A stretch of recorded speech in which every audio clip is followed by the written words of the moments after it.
following presentation is part of the Beyond the Blast Doors network.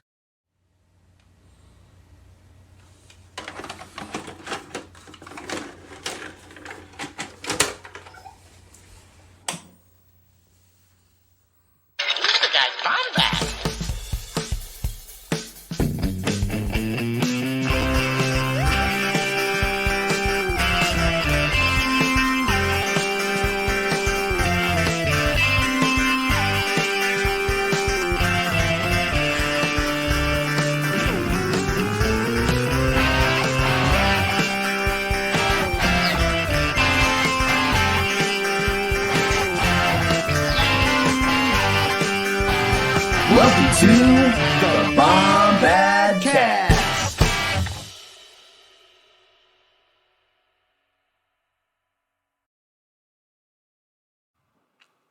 What's up, Bombad fam? How are you doing? It is good to be here on this lovely Bombad Saturday. And it is a good Bombad Saturday to be a part of the Beyond the Blast Doors network. And there is a show for every ilk of Star Wars fan. There are, if you like us, you'll love all of our friends. Seriously. Pete Fletzer with Around the Galaxy, Postcards from the Galaxy's Edge. We've got Holo Chronicles with Josh and Andy. Beyond the Blast Doors Live, the first live Star Wars YouTube show. Guys, so much is going on here right now. Not to mention bounty hunting, all that stuff. And if you like any of what we're doing, consider going and joining our Patreon and giving us a little bit of your hard-earned silicax crystals. And that way we can make you more content. We can continue to do the cool stuff that you guys like. And you get extra stuff.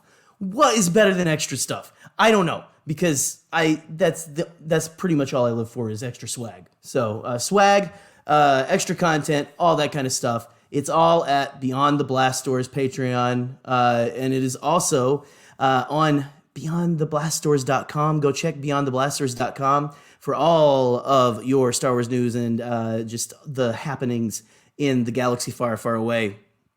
And don't forget to follow us at Bombadcast. Don't forget to follow on Twitter, and don't forget to follow all our other friends. So just go and you can find out how to do that over there. But you know what? I'm done. I'm done talking about this.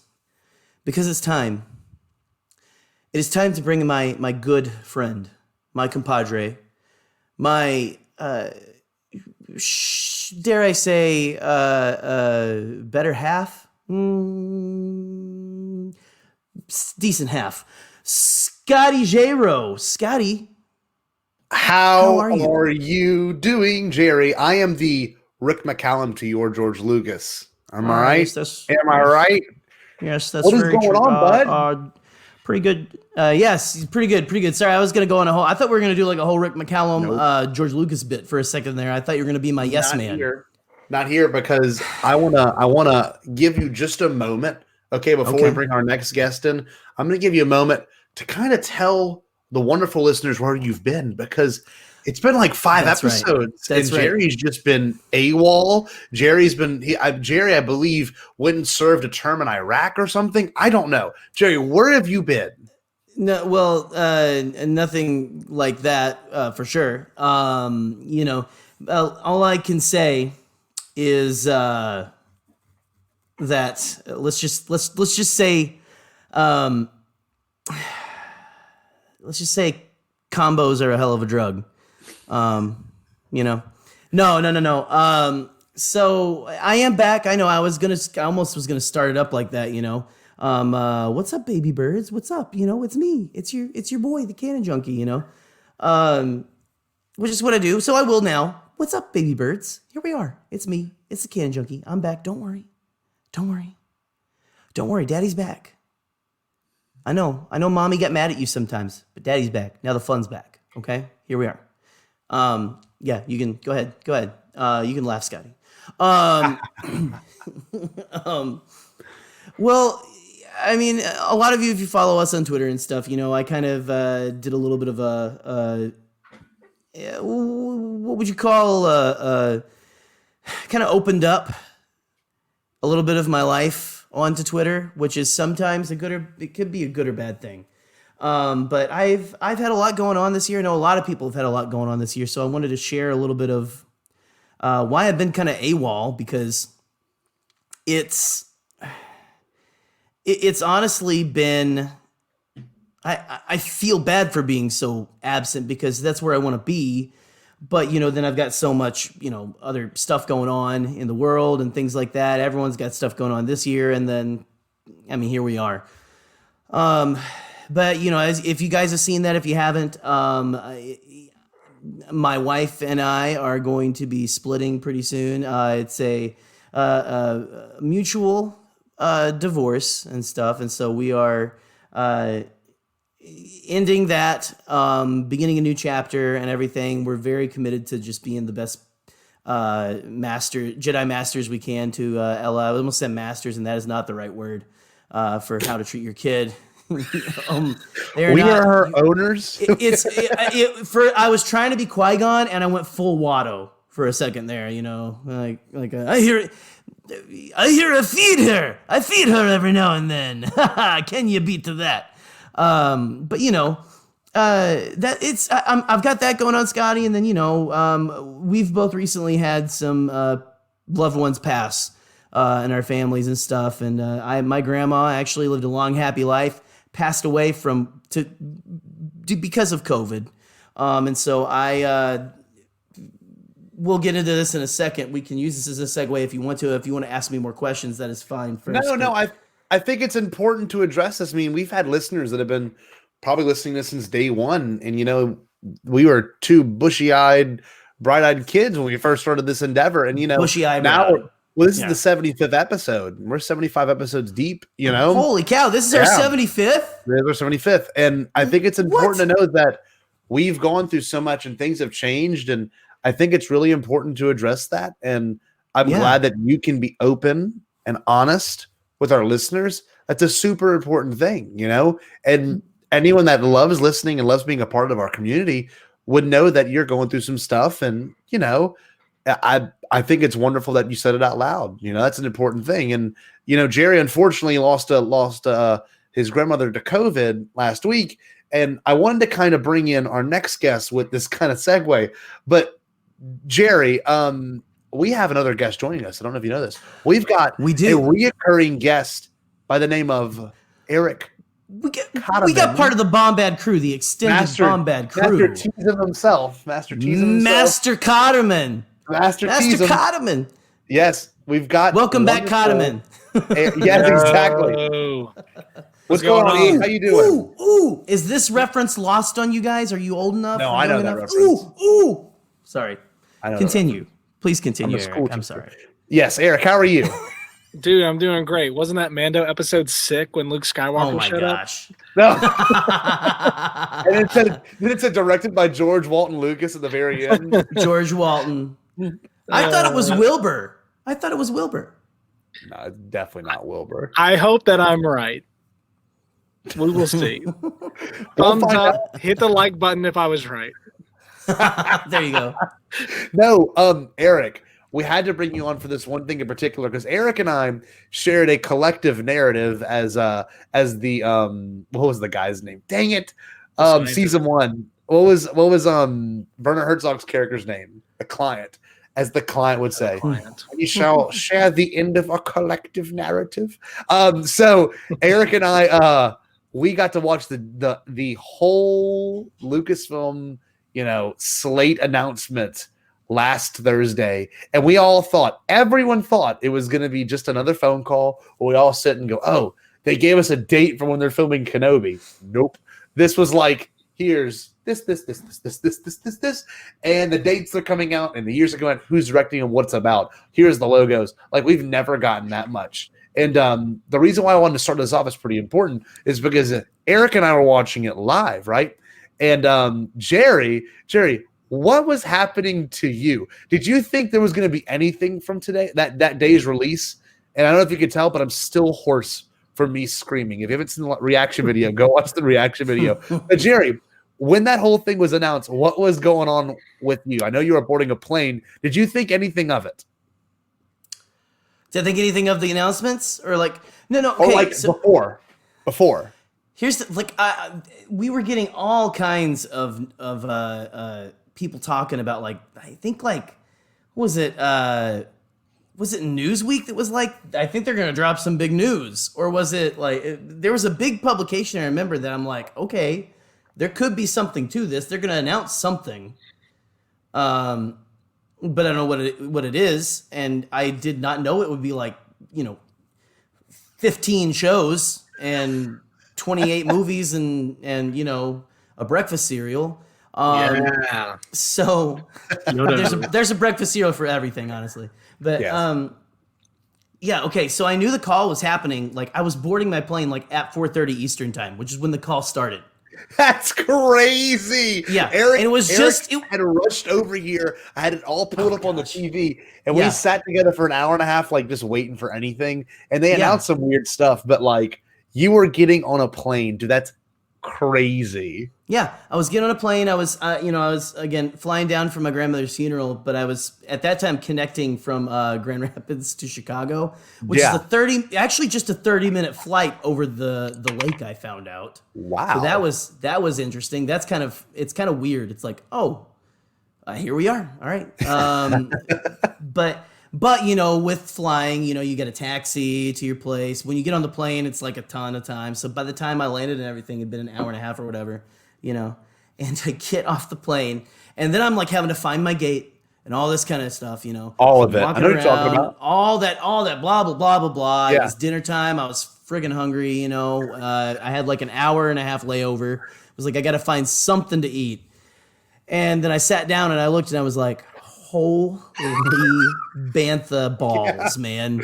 It is everything. It was all of the stuff, and it was just like boom, boom. I think the first thing that popped up for me was the Patty Jenkins thing, and I was like, wow, why the hell is Star Wars retweeting this Patty Jenkins like rollerblading on a tarmac? Like, what the heck is going on? Was this just before I landed? Like, what happened? And then, so I had to like hurry up and I'm like, okay, I got my food. I'm going to get all I didn't watch it and I had my notifications turned off. I was trying to I wanted to be surprised with all this stuff. I didn't want people between them like, can you believe that we got all of this? Can you believe we got a C-3PO action series? Blah, blah, blah. I can't believe it's rated MA, TVMA. But like, I got my little mini, almost a Star Wars, but Chicago deep dish pizza, like my travel deep dish pizza, travel size. I sat down in my seat in the vast Chicago O'Hare Airport. Oh, it's a great airport. And I put my headphones on. I started like looking at some of the stuff, and I couldn't believe how many logos there were. And I'm like, what? Like, what? And like, I thought people were joking about the Ahsoka. I'm like, there's no way they're going to do an Ahsoka show. Like, that would be like, they're going to do like an anime, like a Rebel show or something and stuff. Yeah. I honestly, I didn't, because I haven't been on a couple weeks. I honestly wasn't believing. I'm not just going to sit here and believe like, oh, well, if a big character comes on the show, that means they're going to get their own show. But little did I know. That's exactly kind of. Yeah. Oh, yeah. There's so much though, but it's crazy to like, it's like I flew over Lake Michigan. That's all I did. A 30-minute flight over Lake Michigan, plus taxiing and finding my gate and all that stuff. And by the time I landed and got to my seat with my cheap butt like pizza, it was actually pretty good. I'll say that. It wasn't like traditional deep dish, but it was still good. Yeah. It had completely changed, like the entire landscape. The landscape had grown, and there were mountains and valleys and wonderful, beautiful lakes that take 30 minutes to fly across. Did you watch any of the stream now, or did you watch the coverage that we had? I watched. I'll tell you, Scotty. I watched. This is the part that I was like really, because that whole week I was out of commission because my grandma passed away on Sunday. And I'm like, okay, I kind of want to go, but can I? Is it going to be safe? And then like my parents are like, well, we'll help you get the tickets to come down, all that stuff. I was like, okay, I can fly down. Working all that out within like 3 days, right? Yeah, it's a lot. Okay, it's a lot. And so I didn't know you guys were going to actually be live streaming. Now let me tell you this. This is typical, and I love Dave and I love Josh. Yeah. But like that morning, I was like, we got to get something together because this could be big. And thank God we did. I mean, Eric was there the whole time. Eric was literally. I love that it was you and Eric. I saw because I will say, I was just gonna say, I wish that I could have been a part of that stream. And I'm going to watch it. I just haven't had time with all the stuff that was going on this weekend. But I did pull up the highlights that Dave made, and I showed it to my dad, and my dad was dying. He was dying. He was like, "This is what it is. This is what it's all about," or whatever. Like, what were you saying? I said, my best line is, everyone loves this. Even my students have brought this up to me. They're like, Star Wars anime. I was like, I don't know why. That's the one that I was like, that's the one where I was like, oh man, Scotty's just like high on his excitement right now. Yes. Oh, dude. Okay, so Eric, what was that like watching me? Because, okay, so for anyone that doesn't know, Jerry was there for the reaction video, the million view reaction video. I'm the shoulders that he's shaking in front of him. Yeah. And Eric was there for several other announcements. I mean, High Republic stuff. Eric's been there for all the stuff at home. But Jerry, I mean, we did not expect as a fandom to get Celebration and D23 in 25 minutes. Like, for real. Usually, for anyone that's not familiar with Celebration, you would have gotten one of those shows announced after a whole day. So it would have been like, Patty Jenkins' Rogue Squadron. You would have been like, that's a whole Saturday of announcements. And you're like, no way. I can't believe they just announced that. All right. So then Ahsoka would have been a different day. And then whatever else, Rangers would have been a different day. All these things would have been just different days of announcements. Right.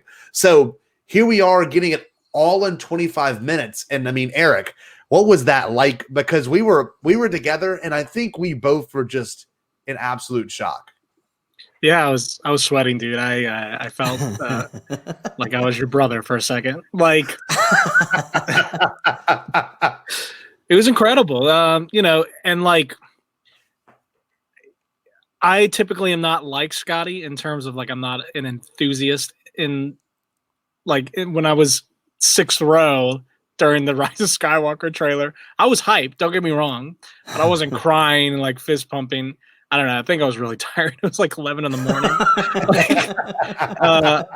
But no, this was totally different, especially since it was in the evening. And it was incredible. Like, Scott kept saying, like, dude, this is like Apple level. This is like Apple level. But like, I think it's like, obviously, after the whole thing, I'm sure you changed your mind. It's like way above like an Apple. Oh, yeah. It was very set up like an Apple conference. But literally, we'll get into this, I guess, in a bit, but like all I've wanted since 2012 was for Ewan McGregor and Hayden Christensen to come back. And it's happening. Oh, man. And I have a tattoo of Hayden on my back now. So no way. Did you wait? You've been burying the lead since I met you in 2019 at Celebration Chicago. Okay. Have you had it since then, or did you get it right after this announcement? No, like second the announcements happened, I left Scott's with Katie, who got her ears pierced, and I got Hayden as Anakin on my back. So it's still drying up, but I'll show you like guys that. The next time. Did you get like one of those like temporary tattoos from like 2002, like tattooed as like a tramp stamp right up there? It says That'd like Anakin. Good. With it's like a weird like swirly behind it or something. Oh, that's funny. If the show's good enough, like straight up, I'll do it as a joke. Like not a real one, like a fake one. I'm going to suggest, and whoever is going with us to Celebration Anaheim in a couple of years, Scotty, I'm still on this. I think you and I at least should get Stay Bombad tats. I'm thinking about it. I haven't got a tattoo yet. I'm gonna get it, man. We'll more than likely, I'm sure something will work out to where we can both do it.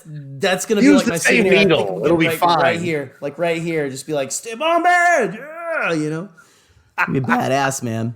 Really, really committed. No, like you got to realize this though. And Jerry, I know you grew up with a huge fan of the prequels, and I know you had the same experience when Revenge of the Sith ended. It was it. Like, and it was done. We could not get any more. And Eric and I mean, you can watch the reaction video. It is tremendous. That was fantastic. We literally, and I didn't cry because I knew it wasn't going to be an emotional thing, but the fact that they confirmed it and they didn't hide it, like I thought they would have been like, yeah, no, maybe he's coming, maybe he's not. But like to show him, and like fans will be, what's the exact phrasing, Eric? It's like fans will be excited to hear that Hayden Christensen will be reprising the role. And I'm like throwing fists. Scott's like, no way, no way. Eric, can I say that I really enjoyed that you were there with Scotty. And honestly, like, that is the way it felt. Like, when I was there with Scotty, like, that was like the first day I was hanging out full on with Scotty and Katie. Yeah. Was that day. Right. I knew I had talked to Scotty for maybe like 10 minutes the day before. Yeah. And then he's like grabbing him. And that, what you said earlier, like, I felt like I was your brother for a little bit. Like, yeah, for real. Like, that is the feeling and stuff. That's the magic of Scotty Jero. But I will say, you had some great reactions in there, man. I was so glad you got to be a part of that because I did. I saw the fist pumping. I think the Hayden announcement, the Obi-Wan Hayden announcement, was like the first one I saw, and I was like, wait, what? Like, is that that's Star Wars? Is that one of those like dumb people who puts their changes their avatar to the Star Wars avatar? I fucking hate that. Sorry, Mom. The best one, the Ruin Johnson had that. For a while, if you could beep that out, beat those little dank ferret. I hate those guys. Pretty good. So it was weird because, and here we are. We're done with the sequel trilogy. We're done with this, almost done with the season of Mandalorian. Clone Wars is finished. Everything. We had a nice, finale to it. Now we're getting all this new stuff. And like, I mean, really, the Hayden Christensen announcement was the craziest thing in the world because it was just so many, all these rumors we had heard. And Lucasfilm has been so quiet for a year and a half. All of that was just taken off our shoulders just in that 25-minute period. And it was amazing. So much speculation, so much new stuff, like the Acolyte. What? Are you kidding me? Oh, dude. Rogue Squadrons, Rangers of the Republic. Like, there's so many things that we just like, boom, boom, boom. We just did not expect, right? And I'm so glad that Eric could be here for it because I have no other friend, like personal, I talk on the phone with, see him maybe every other weekend, friend that is on this level of like, reads every article, talks about everything that was dropped, literally, right? Whatever it is, I could talk to you and my network friends about it, but I don't get to see y'all. But Eric and I kept talking about the entire night how thankful that we have each other to do that because we have friends that love sports and that love athletics, and they love it to the point where we are what they are to sports is like what Star Wars is to us, and people don't really get that. And Eric and I have this weird connection. Well, we 100%, man, are mutually understandable of it. And Eric, I mean, like we've talked about it for years, but you never lose with Star Wars, right? I mean, come on, you just don't lose, Yeah, I mean, you may fall and trip, but you never really lose. Like, nope, right? There's I mean, especially from this point on, like that's the beautiful thing about this ongoing timeline that they got going on. Like, if you don't like Rangers of the New Republic, which like, why wouldn't you like that? It's John and Dave, but is that? Do you think that's what it's going to be? Oh no, it is. Well, no. Oh, Jerry, you don't know this? I haven't read anything about any of it. Again, I got to see. You want to say it? I would freaking love it if it was. I would freaking love it if it was. So Jerry, Ahsoka, and Rangers of the New Republic are in the Mandalorian timeline, and they're both being executive produced by both of them. But Dave's writing Ahsoka and most likely going to direct all of it. Yeah. And then I think they're both doing what they did for this show with Rangers. I think it's their show. Right. So I just think it'd be awesome. Well, hold on. And Mando. So one thing you might have missed was that all those shows are going to coincide to a giant like climactic event. So the event I've seen the video of her saying that or something. And by the way, I love the shot of Kathleen Kennedy with all the stuff around her because it's almost like screw you, angry nerds. Yes, look at all this.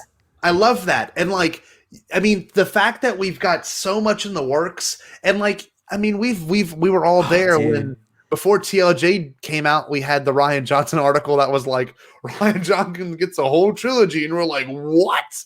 This movie's going to be the greatest movie ever. And of course, everyone in this chat loves it, but some people don't like it. And like, you know, Benioff and Wise. I mean, we've had all kinds of slip ups with Lucasfilm, not in a bad way. They just had creative differences. And here we are with these new announcements, and they are official, and they are not going to change, and they are done in the works. I mean, like, literally, that's what made this so mind blowing, is that we are fully confirmed the next 5 years, we're getting 10 new things. 10 new things. Jerry, what was that? What, Eric? What did you want to say? What did you say, Eric? I want to hear what you have to say. Only like 8 of them were announced, right? Or like 7 or something? 7 were announced. 7. 2 movies, 5 shows. 2 only movies, 7, really? Yes. What the heck, man? I thought all of it was announced. I haven't even counted. They started off the whole thing with Lucasfilm will have 10 new announcements today or something like that. 10 new Star Wars films to announce. And then literally they announced the Indiana Jones Willow. I guess they did technically announce 10 things, but it wasn't 10 Star Wars from Lucasfilm. Indiana Jones Willow. They did City of Blood and Bone or whatever that is. And Willow. It was the title card. I was watching the screen the whole time you were on the stream. It said 10 Star Wars properties, like 10 Star Wars shows in the future. That's what the title card was. That's why I'm saying they only announced 7 shows, I think. Or that might be with the movie. That might be with the movies included. That I think the 2 movies weren't included in that thing as well. Yeah. So Scott, I think I might be crazy. This just came to me. But what if you get like Scotty's like dream and you get the Star Wars talk show? Oh my god! Like in canon, I don't know exactly how that works. Well, they did that with they did that with like that show on Disney Plus, like that has all the celebrities show up on there. That's made by Jim Henson's people. They already have something like that, which is really weird. Right, but I'm talking about like the Empire has like a podcast and Thor shows up on it, and he's like, "Yeah, I just want peace and prosperity and." I'm really into art. Like it's just that's amazing.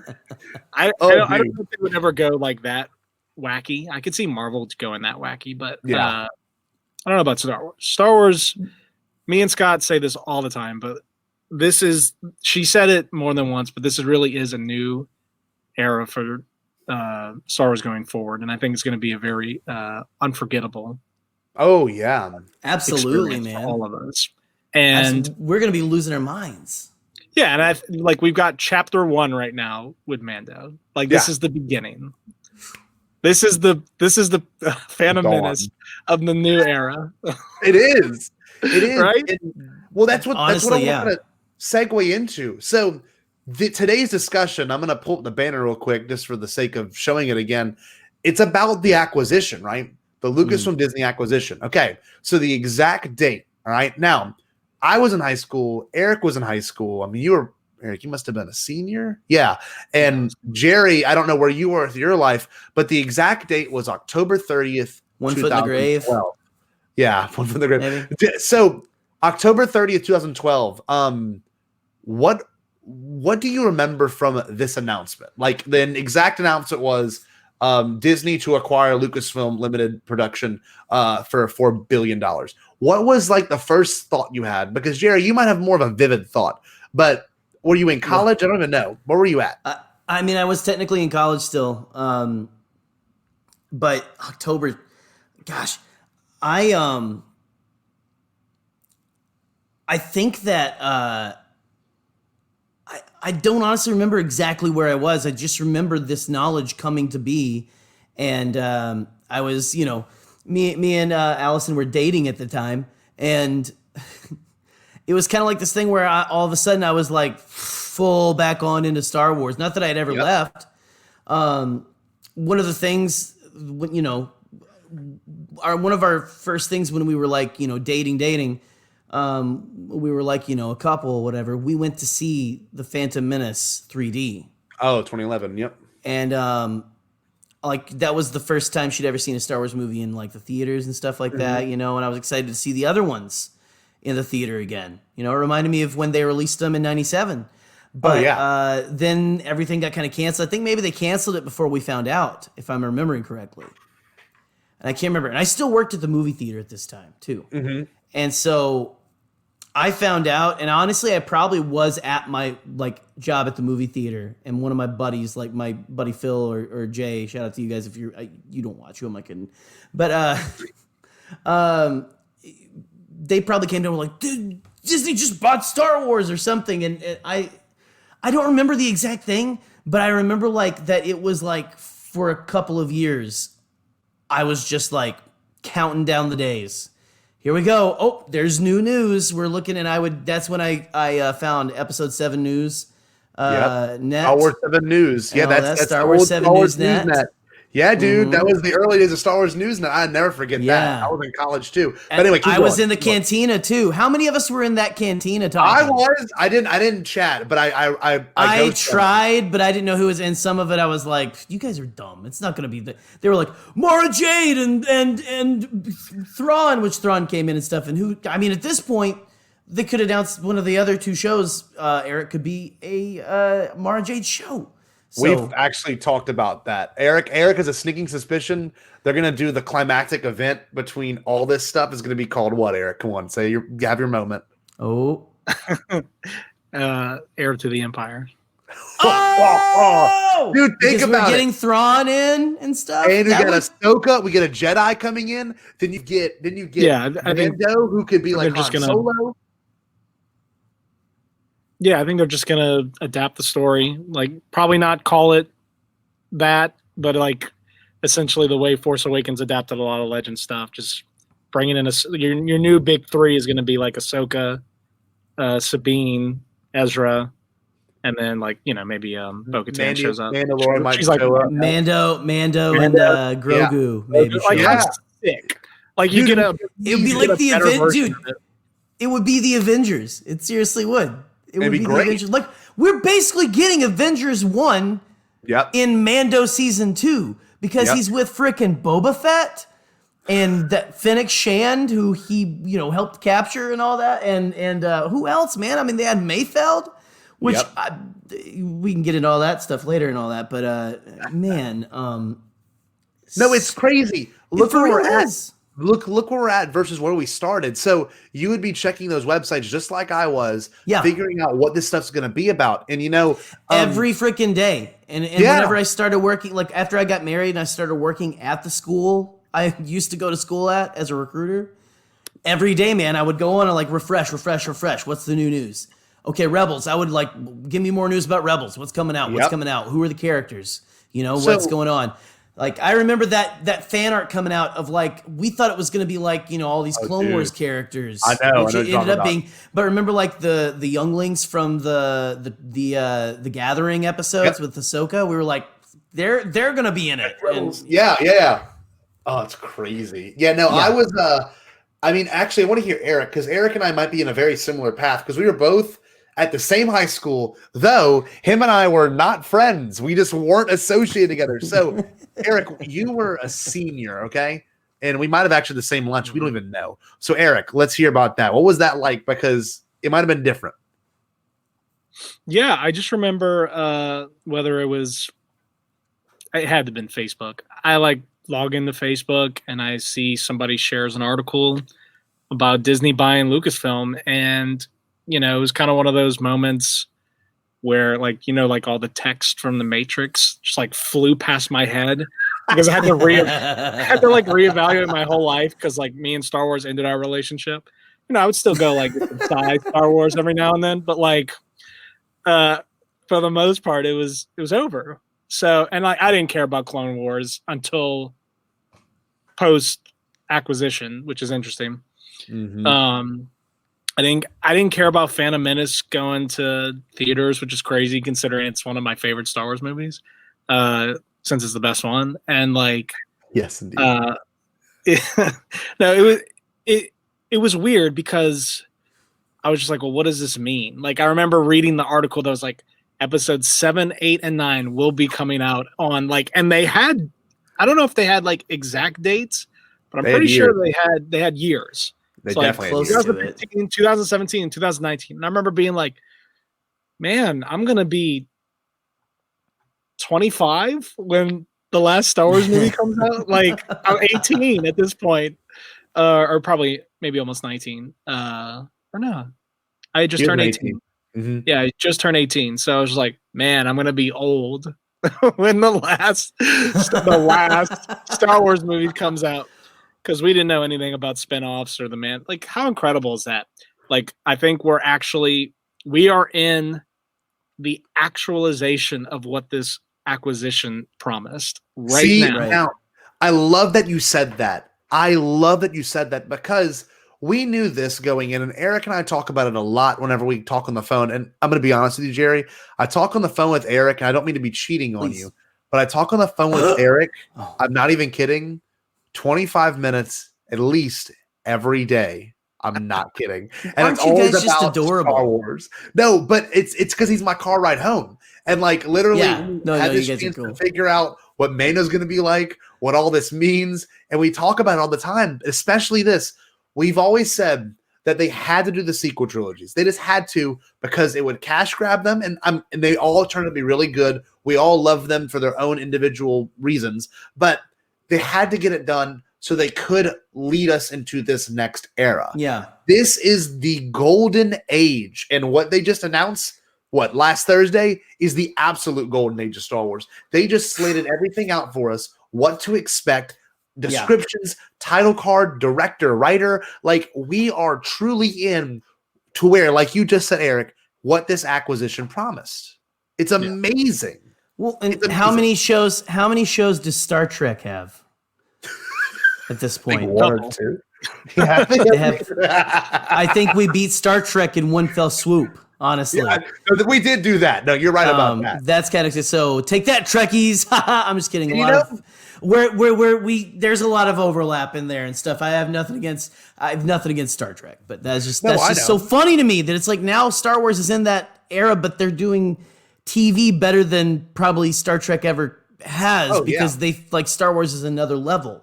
Yes. You know, the fans expect something. You can't just slap like a couple of prosthetics on on a I don't know, Timothy Oliphant and send him out like going, I'm an alien with I just got bigger ears than you. You know, you can't do that. But that's what makes this so special, right? And here we are in the middle of it. And I don't know, Eric, do you have anything else you want to elaborate on that from your experience with the announcement and everything?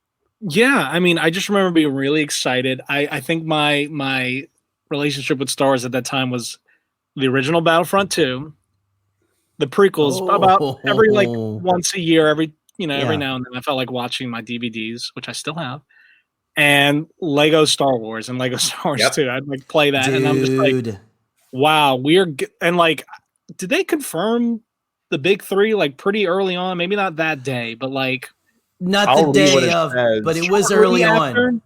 I remember being like, whoa. I remember being like, wow, now I'm gonna care about the original trilogy. Like, because I'm 20, I'm 26. My Star Wars is the prequels. Like, it is what it is.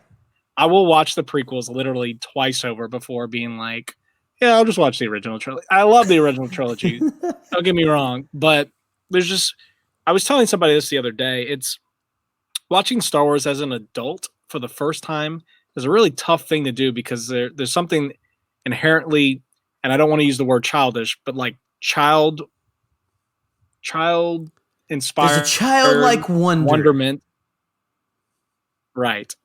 But there you go. It's something that, it's like something you cherish when you're younger. So obviously for me and Scott and you, Jerry, the prequels were like the thing. So now I'm sitting here and being like, oh wow, now I have to like care about the original trilogy because they can't tell more prequel stories, even though they did eventually.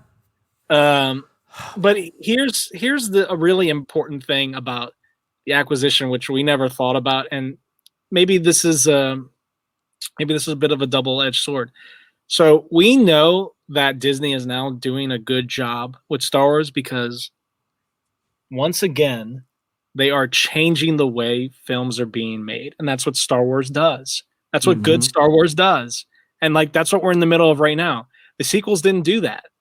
I mean, I'm gonna be honest, like obviously they are more impressive visually than the two trilogies before them, but they didn't really introduce anything that new. I mean, they did.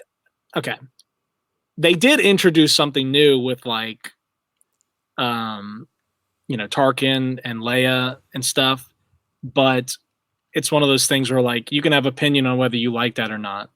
And like you can have an opinion about green screen, but ultimately Star Wars was like what like kind of blew digital filmmaking up, right? Yeah, right. So the fact now we have essentially take the George Lucas mind of the original trilogy and the George Lucas mind of the prequels, and you see the actualization of that technology in the Mando alone. Oh, it's amazing. Right? So now we know that those papers needed to be signed. Yeah. George maybe would have done it, maybe, but we don't know. So the fact that we're here right now, I think it's just like a blessing that we're getting to watch this.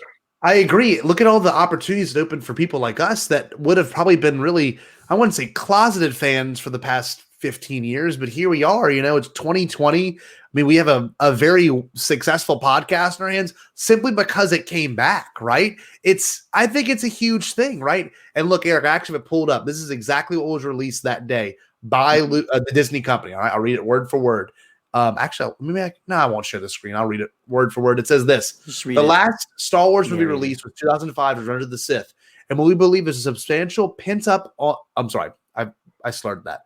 The last Star Wars movie release was 2005's Revenge of the Sith, and we believe there's a substantial pent-up demand. Right, I like that phrasing.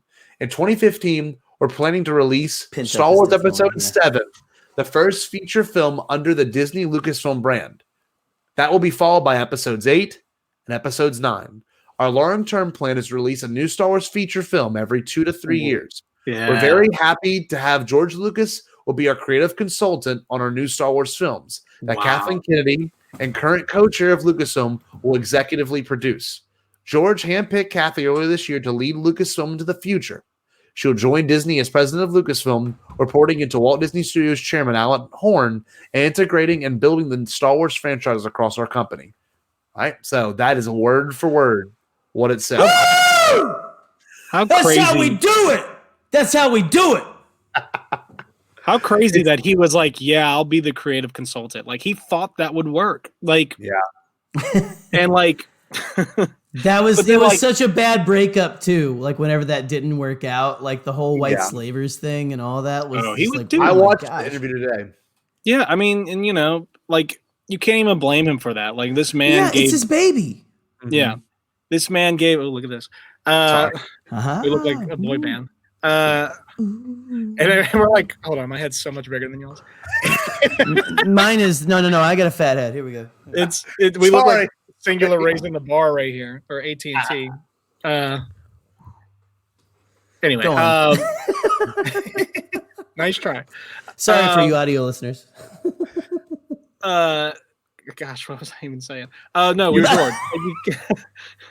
You can't really even blame him because, like, this man gave like how many generations like dreams, like as like as over dramatic as that sounds, like literally I don't know I don't know if I'd be like doing what I'm doing in life without Star Wars. I know that sounds a little silly, but I think like, dude, let's talk about this. How many people, and like y'all know people who are just like, I'm not meant to do like X, Y, and Z in this office. Like I need to do something that makes me feel like I'm achieving something, like I'm watching these Star Wars people do. Like they get to live their dream and blah, blah, blah, blah. Like, and this podcast is proof of that. Mm-hmm. So I remember, this is something we can talk about. I remember fans were furious when they read that Disney was buying Lucasfilm. They're like, they're going to screw it up. They're going to make it all kitty and like all this Mickey Mouse art with like Stormtrooper stuff. And I remember just being like, doesn't Disney own Marvel? Like I remember, by 2012, that was my whole point. Yeah.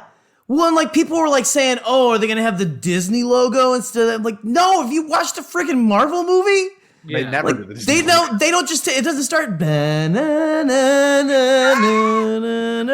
you know what? Iron Man flies over Cinderella's castle. You know, like.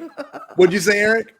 I mean, if it did, I don't even think I'd be that mad. It's like I we mean, all know, yeah. Disney owns this, and like, I don't know. It is kind of cool that they do respect the individual IP, well, not IP, but like whole entire entity. Yeah. Of like Marvel. It's like, no, this is a Marvel movie. It's not a Disney movie. It's but you know, that's why they, you know, you wait till the end of the credits and you get that big old distributed by Walt Disney Pictures. So that sticker that makes money. Way, it's just printing money. Boom, boom. Stay for the credits, kids. Stay for the for credits. real. Stay after the for real. Do stay for the credits because those guys that's all the people who actually worked hard. When you're like stealing the movies, you're like, they make millions of dollars. Not the people whose names are in the credits. Yeah. They make a check like me and you. Ask our good friend Shannon Morin. It's true. That's a good point. And like, for real. You know, the best thing about this was this did create jobs. And one of the more interesting things about this acquisition is immediately after, okay, this is no joke. This dropped that same day the news dropped. We're going to watch it together. This, for a while, I believe, let me see the dates when these dropped. It seemed like they dropped every week. So Kathleen Kennedy and George Lucas did an interview. I guess they did one interview announcing the acquisition, okay? Let me see if I can get this. I just want to look at that picture of Rob Iger and Bob Iger and Rob Lucas, Zemeckis. Like Rob Zemeckis. Yeah, I was gonna say, hey, that's the canon talk show right there. Yes. Is Rogan Joe? You know, with, I'm surprised they haven't done something like that. Like we got the whole crew here. We did. Yeah. Imagine if that was Disney. like done. Yeah. That's What's the thing. Watto's species name? Toydarian. Toydarian, He'd be like a perfect like podcast host, like angry. I'm so sick of the Empire. Hey, they feed them. How can you beat that? That would All be right, so Scotty, are we talking over this or are we listening and then discussing? We will listen, okay? We will do a little bit of listening. We're listening I'll respectfully. pause it when I want to make a point, and of course y'all can always pause it when you want to make a point. So let's get this thing rolling. Let me kill it real quick because I need to make sure the audio is shared. This is really interesting. This I did not realize dropped the same day that news dropped. And Star Wars, if you don't know this, but Star Wars YouTube for a while was like the only thing pushing out content.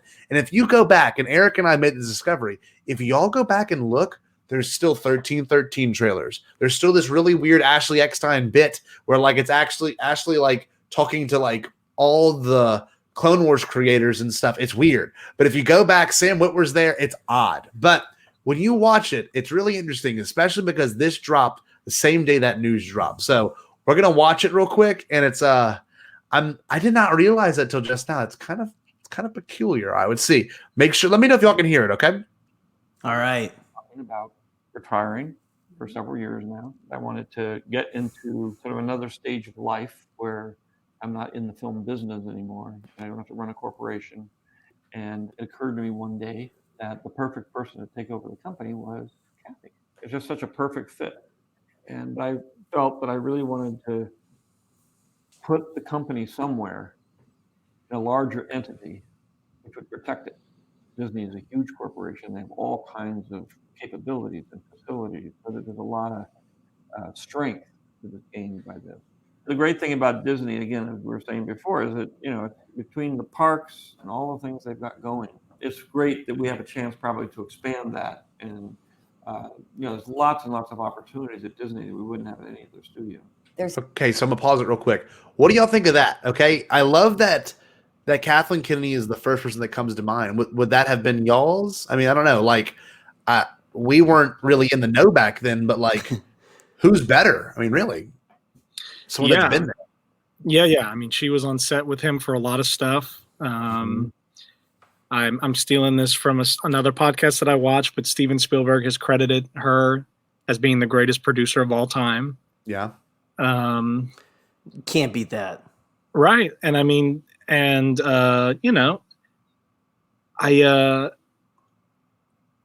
like how George is it to like pass on the baton to like somebody like Kathy. I don't know. And the fact that he calls her Kathy is just hilarious. It's amazing.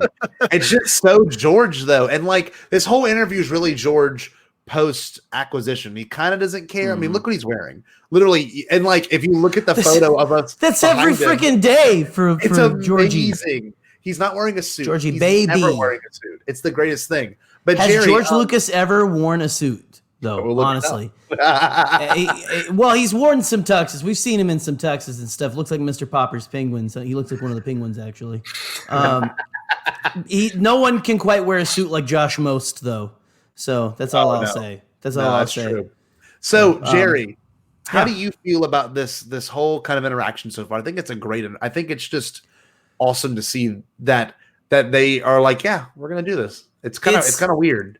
It's fantastic. You asked the question like, did we think that Kathy was the one to take over? And I'm going to be honest, I did not know who Kathleen Kennedy was. Sure. Pre all of this.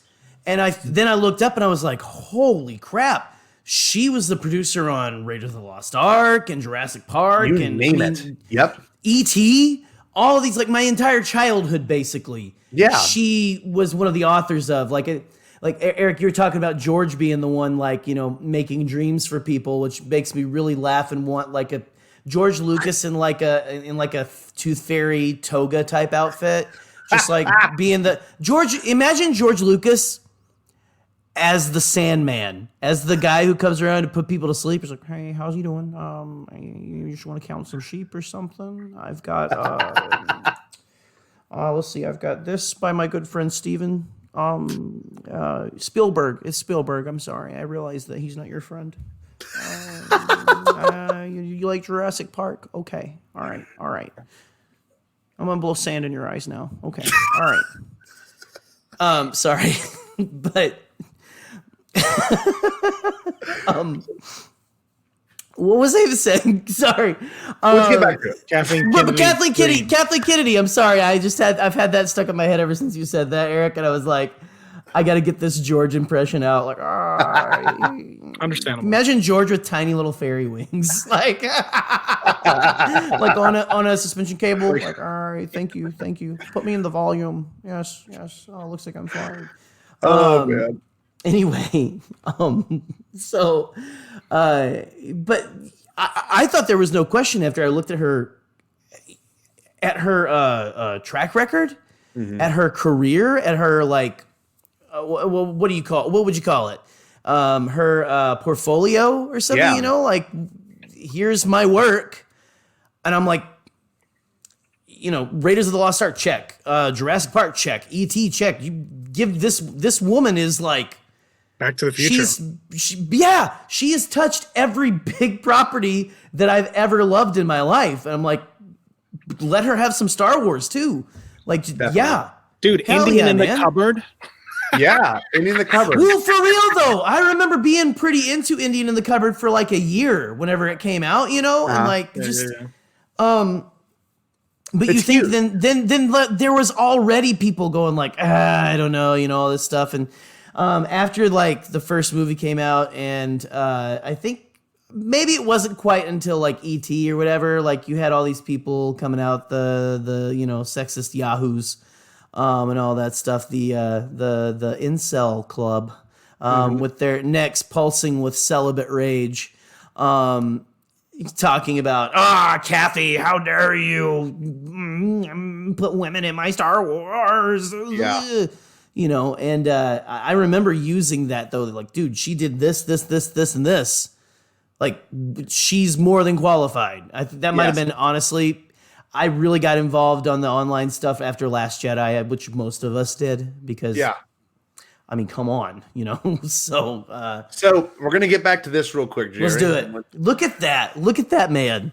I know. What is up with his hair? May I ask? It looks like a helmet. It looks like an X-wing helmet. We have the same exact hairline, though. I will say, me and GL. You can do it. You can do it, Scott. I could do it. Look at that. Oh, let's go to GL. You got a little. Wow. I need to have it more pompadoured, but I could do it. I'm a redheaded George Lucas. All right, let's watch this. So this is where Kathy kind of talks about her side of the story. Yeah. There's huge opportunity given the tremendous success that Disney's had with Marvel and with Pixar.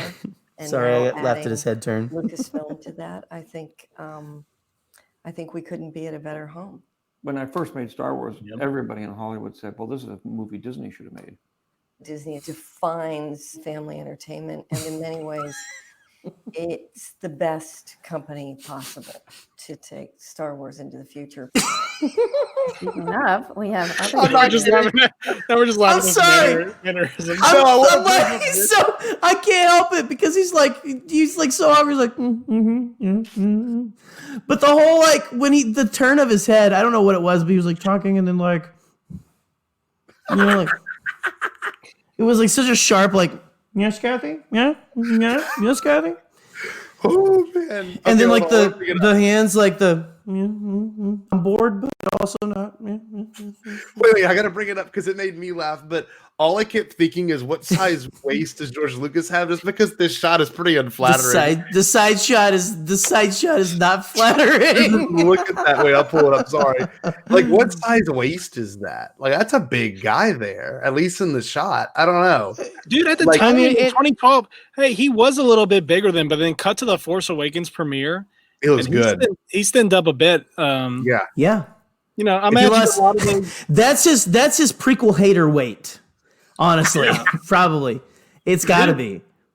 I'm sure he was still running a company and still getting those Starbucks drinks every single day. He's diet nothing but Coke and Hershey bars every day just to deal with the stress.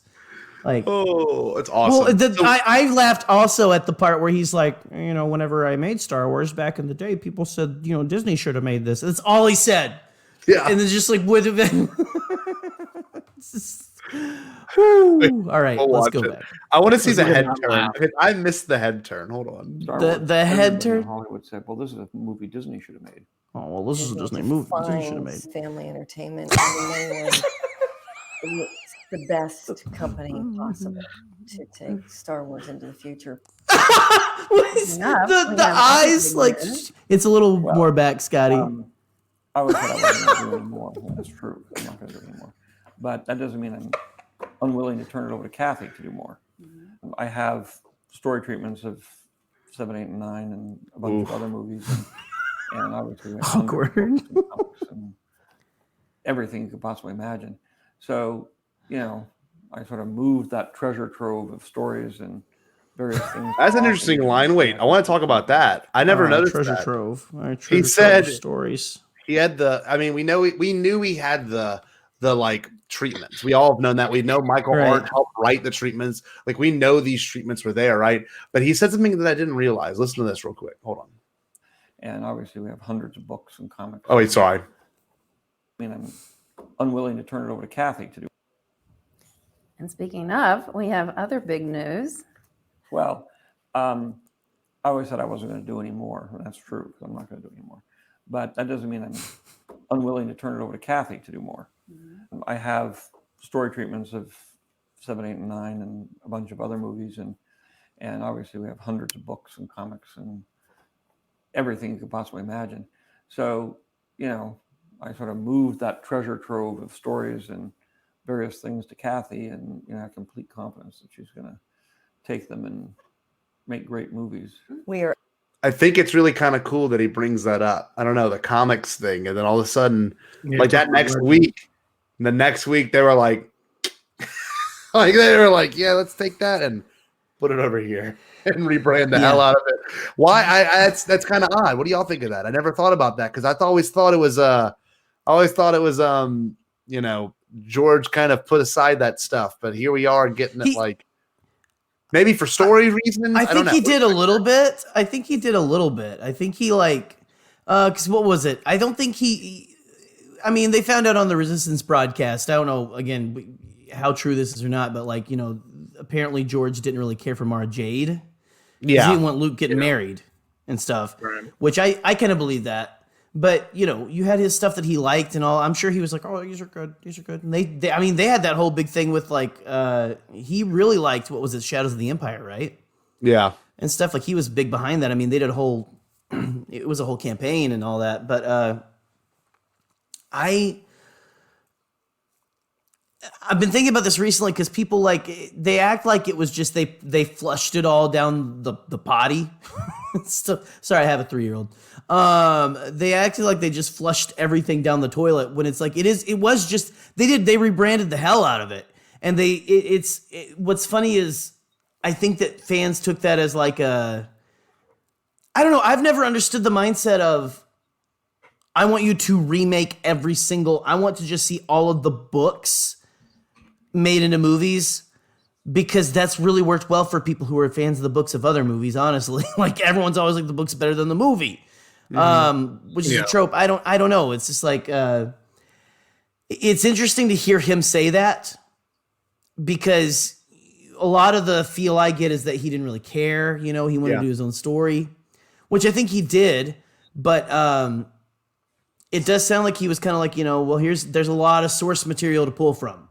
Here's the encyclopedia. I've sealed it with love, with a kiss. Here you go, Kathy. Have fun.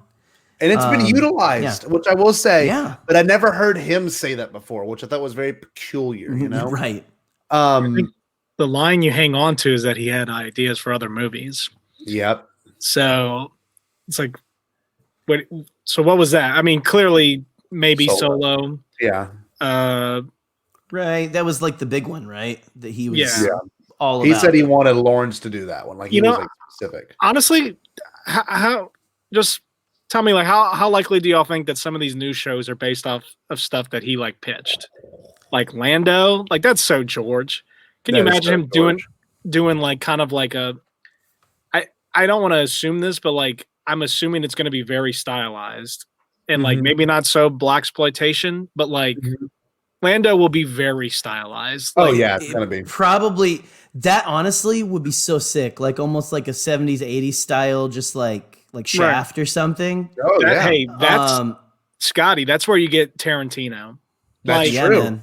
Like if you ever get Tarantino to do Star Wars, it's gonna be in the Lando show, and he's gonna come in and be like, "Okay, so we're gonna do this," and like, "Okay, here's how we do it." Here's and he would do it. He would do it well. Yeah, he would. And I think and they go into talking about that one of these parts, which we'll watch. They mentioned how important it was to have someone else come in and tell the story. Like we want to get different people, unique people to come and tell a Star Wars story. And like, I mean, we've only had JJ show up twice, but everyone else that's done Star Wars has been really unique to Star Wars. Yeah, it's kind of a beautiful thing, and I'm really excited to think that there's so many different doors that are being opened with all these other shows. I mean, we're going to get people we don't know, like Rick Famuyiwa, never heard of him before Mando. Right. Deborah Chow, never heard of him before. Never heard of her before that. Everyone else has been kind of a reoccurrence, and we've gotten huge directors doing Mando. So we're in for a treat, y'all, in the next couple of years. I mean, Taika is the most satirical of all the people they've gotten. He literally posted like, "Oh, this guy's doing a Star Wars. He's like, I can't wait to ruin Star Wars for everyone," or something. Yeah, make it so like, oh my gosh, I can't wait for that. Well, like, I mean, think about his episode of Mando was the last one of the first season. That episode, I'm sorry, is fantastic because the humor with the troopers at the beginning is perfect, and that is Taika. It's a Taika film because of the mundane. The humor in the mundane, that is all Taika is about. And it's about taking these things that we put all this like meaning and stuff behind and then being like, no, this is what it would really be like, but not making it like cheesy or like an SNL sketch. Yeah. And then it ends with an awesome, like IG-11 just banging the one dude into the bike and bending the bike. And, just think about all that, man. I mean, all of that. There was emotion and all kinds of stuff in that one. I'm so excited for Taika's film. Oh, me too. Eric, what were you going to say? I saw your brain kind of fire off for a second. Oh, no, you're fine. With the Kathy, the pick, I bet, probably maybe not for long, but I bet Spielberg was attached at this point. Oh, dude. Like in some capacity. I don't know about directing, but I bet a lot of George's friends were. I really do think Zemeckis, people like that were probably involved. No, seriously, like I'd imagine. I'm sorry. I was laughing at Kathy. I was laughing at at Kathy's like face. That's a meme waiting to happen right there. I bet they wanted Steven to do it so bad at one Oh, point. yeah. At one point, maybe not at this interview, maybe before, maybe out, who knows, but he just won't do it. He's like, George is my friend and I won't do it. Like, Not since Revenge of the Sith, right? Since that conspiracy theory. Yeah, wink, wink, nudge, nudge. Yeah, might be true.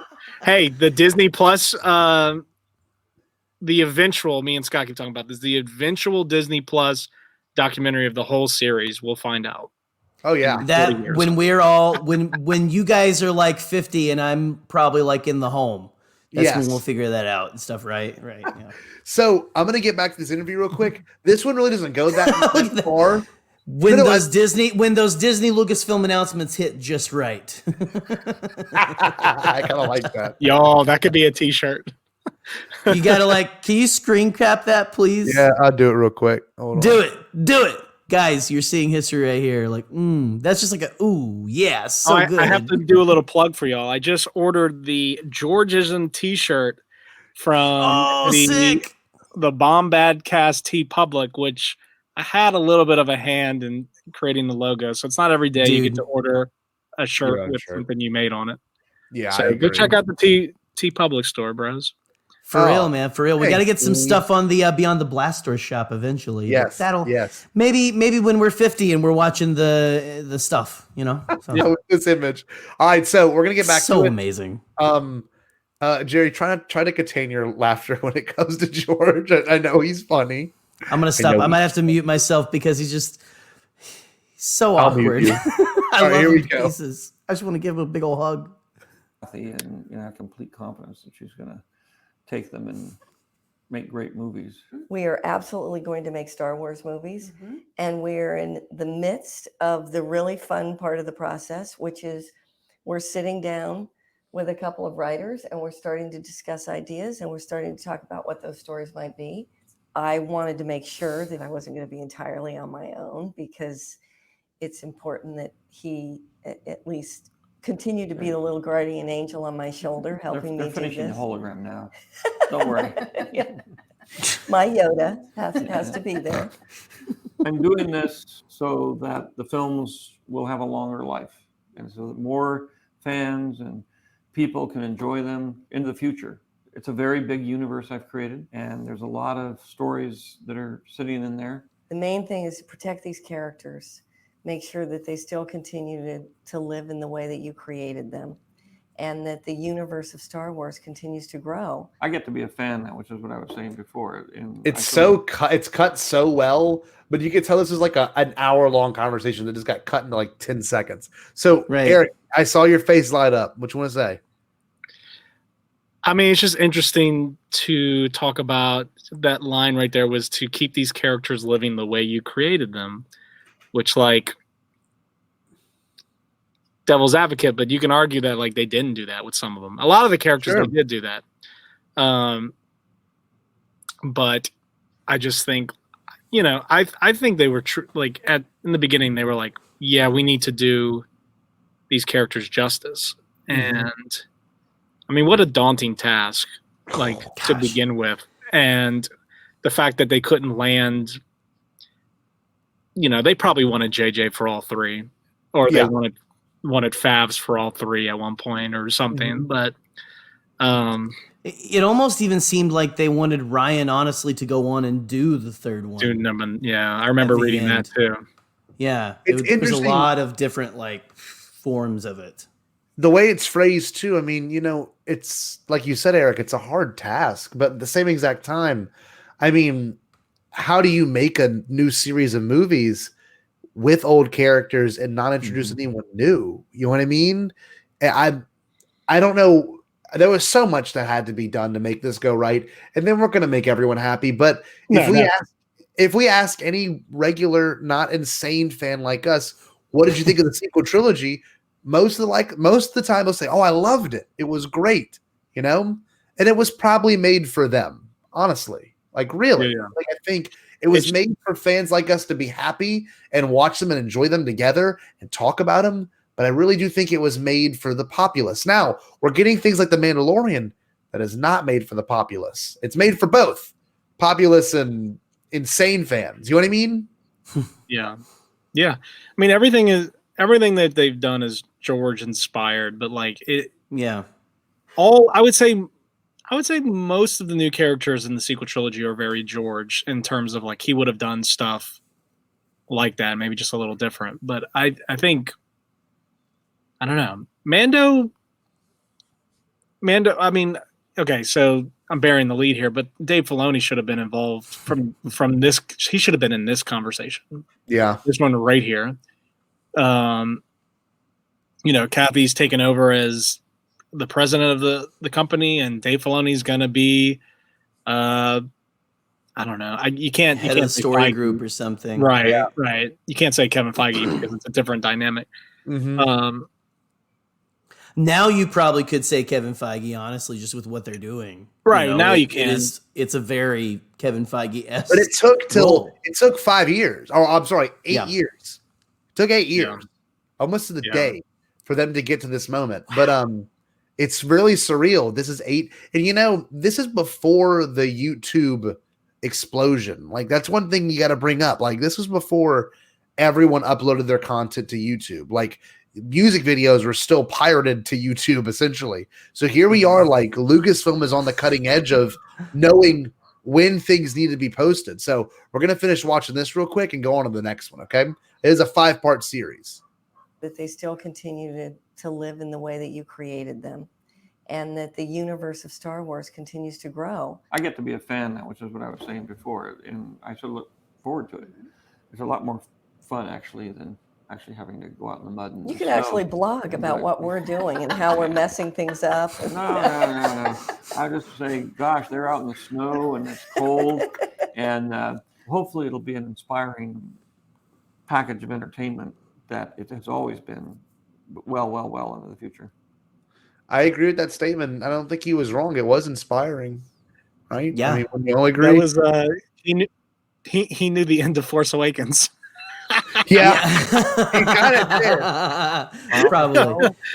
I should Can I probably say- Go ahead. Go ahead. What were you gonna say? I was just gonna say she probably spoiled herself a bit there. Yeah. Like George, pull it back.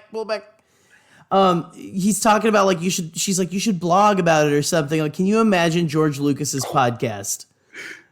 Like for the entire sequel trilogy. Like, well, they basically they made Han Solo old.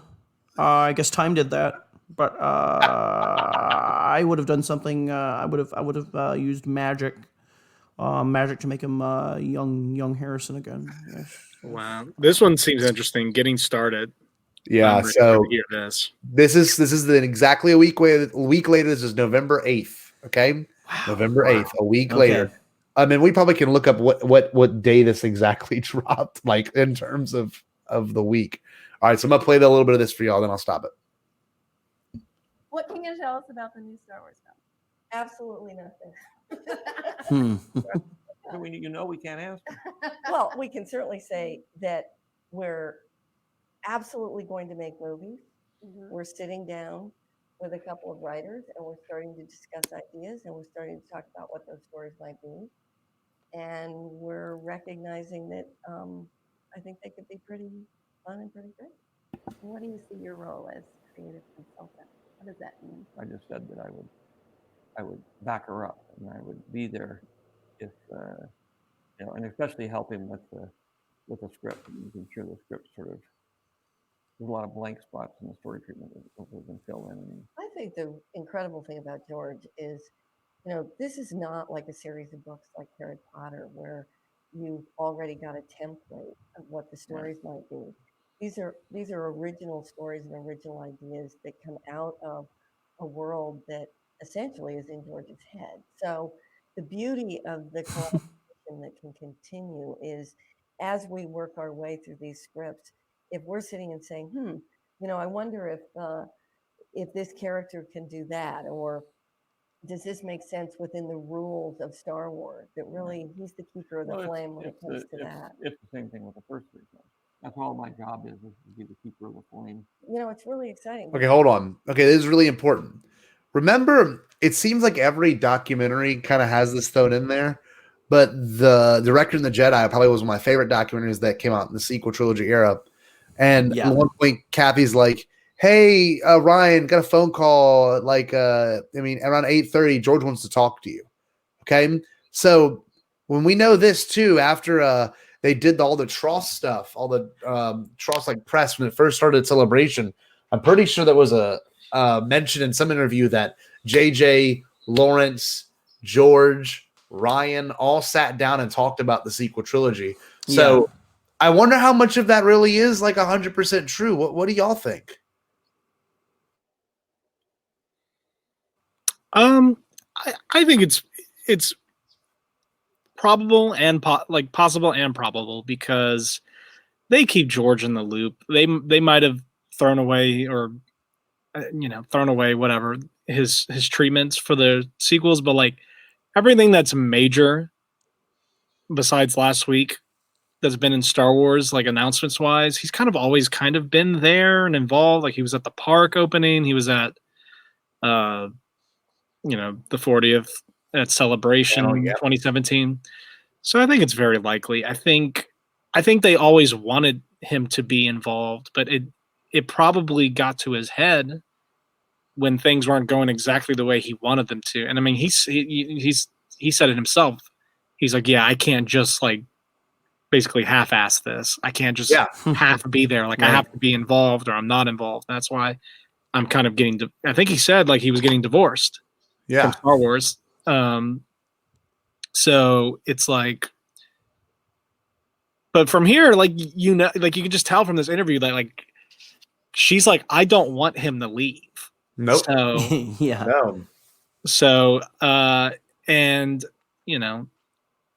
I think you get George Jr. with Dave, which is again something they didn't realize at this point. But it is interesting to hear them talking about. Basically, he's like Pablo Hidalgo at this point. Yeah. So I don't know. Interesting stuff. It is. It is pretty cool, Jerry. What is your takeaway from that one little moment? It's just, I mean, I still don't think we know fully, like you said, until the whole, Eric, like you were saying, until we get like the whole documentary and the whole series. I don't think we're going to know how much George was involved, because there were people being like, oh, well, he actually went to set for Force Awakens and Rise of Skywalker, and then Last Jedi he just called and stuff or whatever. But I do, Scotty, though, remember before we got a lot of stuff on Rise of Skywalker, I remember that article talking about how they all got together. Or I think it was in like the article after it came out. I think there was like something in EW where JJ was saying, no, we all got together and we all talked. And what's the best way to wrap this up? And we feel like this is the way to do it and all that. And so you can say how much is just playing ball, how much is, kissing up and not, just swallowing your pride and stuff like that. Again, we're not going to get, and honestly, we're not going to get anything that's like really in depth on Disney Plus, honestly. Yeah. It's going to be like someone like doing investigative journalism and like finding out. It's going to be someone right now who has been working on, like someone after the first 10 years of this new Star Wars, Disney owning Star Wars, someone working there right now is going to just become a documentary filmmaker and be like, I got all this footage and stuff. Yeah. And here's what was going down behind the scenes. Yeah. It would be great. So, I would love to see that. But that's Brandon Bernardi and I talked about it whenever he was on for the episode of the prequel makers and stuff. Like we talked about how the beginning was very raw. It showed chaos, and J.W. Rinsler, his stuff was literally shut down. His blog was shut down, and his book was ceased being made just because Harrison broke his leg. And Lucasfilm did not want that going out there. And I think it's a really, really, which is crazy because then it just it was everywhere. Like everyone was talking about how Han's leg got crushed by the Falcon's door. And so I remember that. And then he was then I remember a few weeks later, he was sliding down this slide that goes all the way down a mountain in Chile or something. Yeah. You remember that? Yeah. I remember seeing that where it's he's like, woo! It's like a picture of Harrison Ford going down a giant mountain slide. Yeah. It's You are like 100 years old, and you are like, what are you doing? You have to finish Star Wars. Then he crashed his plane. Yeah. Then he crashed a plane in a freaking golf course to save people in a. Harrison Ford is he's a real action hero. He's real. So he is Indiana Jones. Because they didn't want anyone knowing about it. But I'm going to go back to this because there's an interesting part that happens towards the end of this. All right, hold on. Because I think there's a whole generation of filmmakers that have been inspired by George and Star Wars, and they're absolutely thrilled, excited, and daunted at the prospect of possibly being able to step in and carry the mantle of making these movies. And I think that's exciting too, is that those new filmmakers coming into this franchise and being able to take all the incredible ideas and characters and places that we can go within this universe offer incredible opportunities. What are you looking for in a director? Enthusiasm, obviously, having a sense of how to tell stories within complex worlds like this. There are many people who spring to mind with writers and directors that I've worked with in the past that I'm really excited to try to bring into the fold on this. I think we have a unique opportunity to go. All right. I'm gonna look it up while y'all are talking, but I want to know who she's referring to. I'm gonna look it up right now while we're on air. Spielberg, but Zemeckis. I know there's so many people, but how do y'all feel about that? Because she said she wanted someone kind of, who is ambitious and enthusiastic and ready to play in this universe. It's really weird because we've had people come and go, like the Benioff and Wise. That was weird. We thought that would be one that would land because of Game of Thrones being so well received. And then George was on the set for that, like last season, hanging out with him. And here we are. That got axed, like straight up axed. And the article is gone from Star Wars' website. All right. Oh, wow. We've got, and we've got obviously we've got the Gareth Edwards drama beyond belief with Tony Gilroy showing up. He's like, yeah, it was a nightmare. I needed to save it, And then we've also had the third one, obviously, Phil Lord and Chris Miller. All those announcements, y'all, were insane getting those live. I never forget, I was at work when those things were dropped. Creative differences has led to them departing from this project. Like, I wonder, I'm gonna look it up, but how do y'all feel about that? That's a bold statement she made. She's like, I want this enthusiastic person, but they have to be willing to play, What do you think, Eric? Yeah, I mean, they've always had their eyes on like hot filmmakers, and that's why all those names that you mentioned were tried out at least. I just like to see, like, what is Gareth Edwards up to? Like, what does he do? Dude, why does he always look dirty and disheveled? I can't figure out Gareth. He always looks confused. He's always like talking. Like Brando and Nerdy put a picture of him up today, and I was looking. I'm like, he just looks confused and dirty. Like he looks like a poor lost little homeless guy. Can't figure it out. But I'm looking at Kathleen. That's how he gets inspired to make film. Right. It was, but by the way, the whole thing about Henry Gilroy coming in to save it and all that, what a pompous like a-hole that guy was, where he comes in and he's just like, I'm going to save this. I don't care anything about it. It's all for the nerds. Right. Yes. Is he British? I feel like he should be British. Tony Gilroy is British. Yeah. Yeah. And he's like, I just remember him being interviewed. I think it might've been on like Collider or something. And he was like, oh yeah, I don't care for any of that. Blah blah blah blah. It's just he's like, I'll never do another one ever again. Yeah, Cassian Andor. And it's just like basically like coming in there like, I don't give a shit about any of this, but I'm gonna come in here and like save this in my sleep. It's like this is how you do a nerd movie.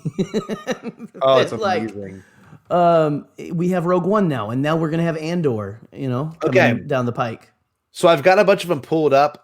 Eric, you might know the directors better than I do, but E.T. was the first one she produced. It's crazy. So Spielberg, Poltergeist, which was not Spielberg, but it was written with Spielberg.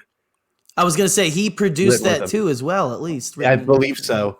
Indiana Jones, Temple of Doom, Gremlins, Was that Joe Dante? Sorry, who did Gremlins? Because he helped him write Gremlins too, didn't he? I don't know. Gremlins as well, not Gremlins 2. Anyway. I don't think she did not do Gremlins 2. I'm looking at that right now.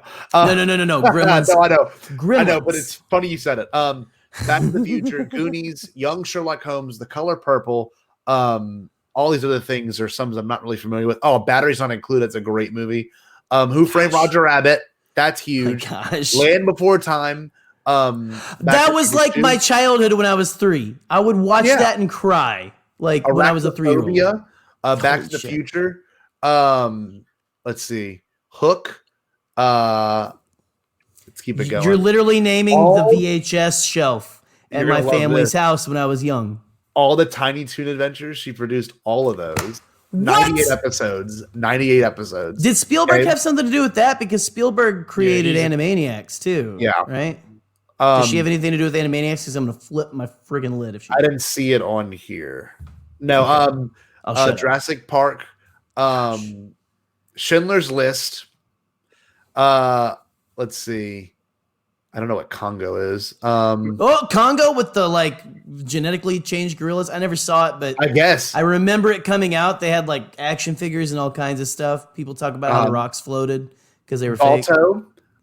Which is crazy. Holy crap! Twister, Lost World. Friggin' loves Twister. Oh, Animaniacs, Wacko's Wish. That was a movie. Yeah. Sixth Sense. AI, Jurassic Park 3, Signs, Seabiscuit, War of the Worlds, Munich, Indiana Jones, Kingdom of Crystal Skull, Ponyo, which is pretty crazy. She did the English version of Ponyo. The Curious Case of Benjamin Button. Wow, I didn't know that. Anything that's had a little bit of Oscar attention or really popularity in the summer, she had. No, I didn't realize this. Lincoln.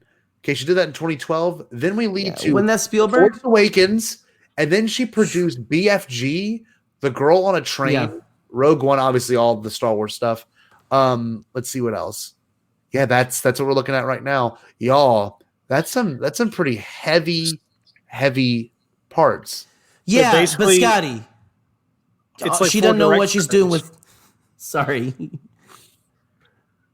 Go ahead, Eric. Go ahead. But it's like 4 directors. That was like Spielberg, Zemeckis, David Fincher, and M. Night Shyamalan. That was like pretty much all the directors.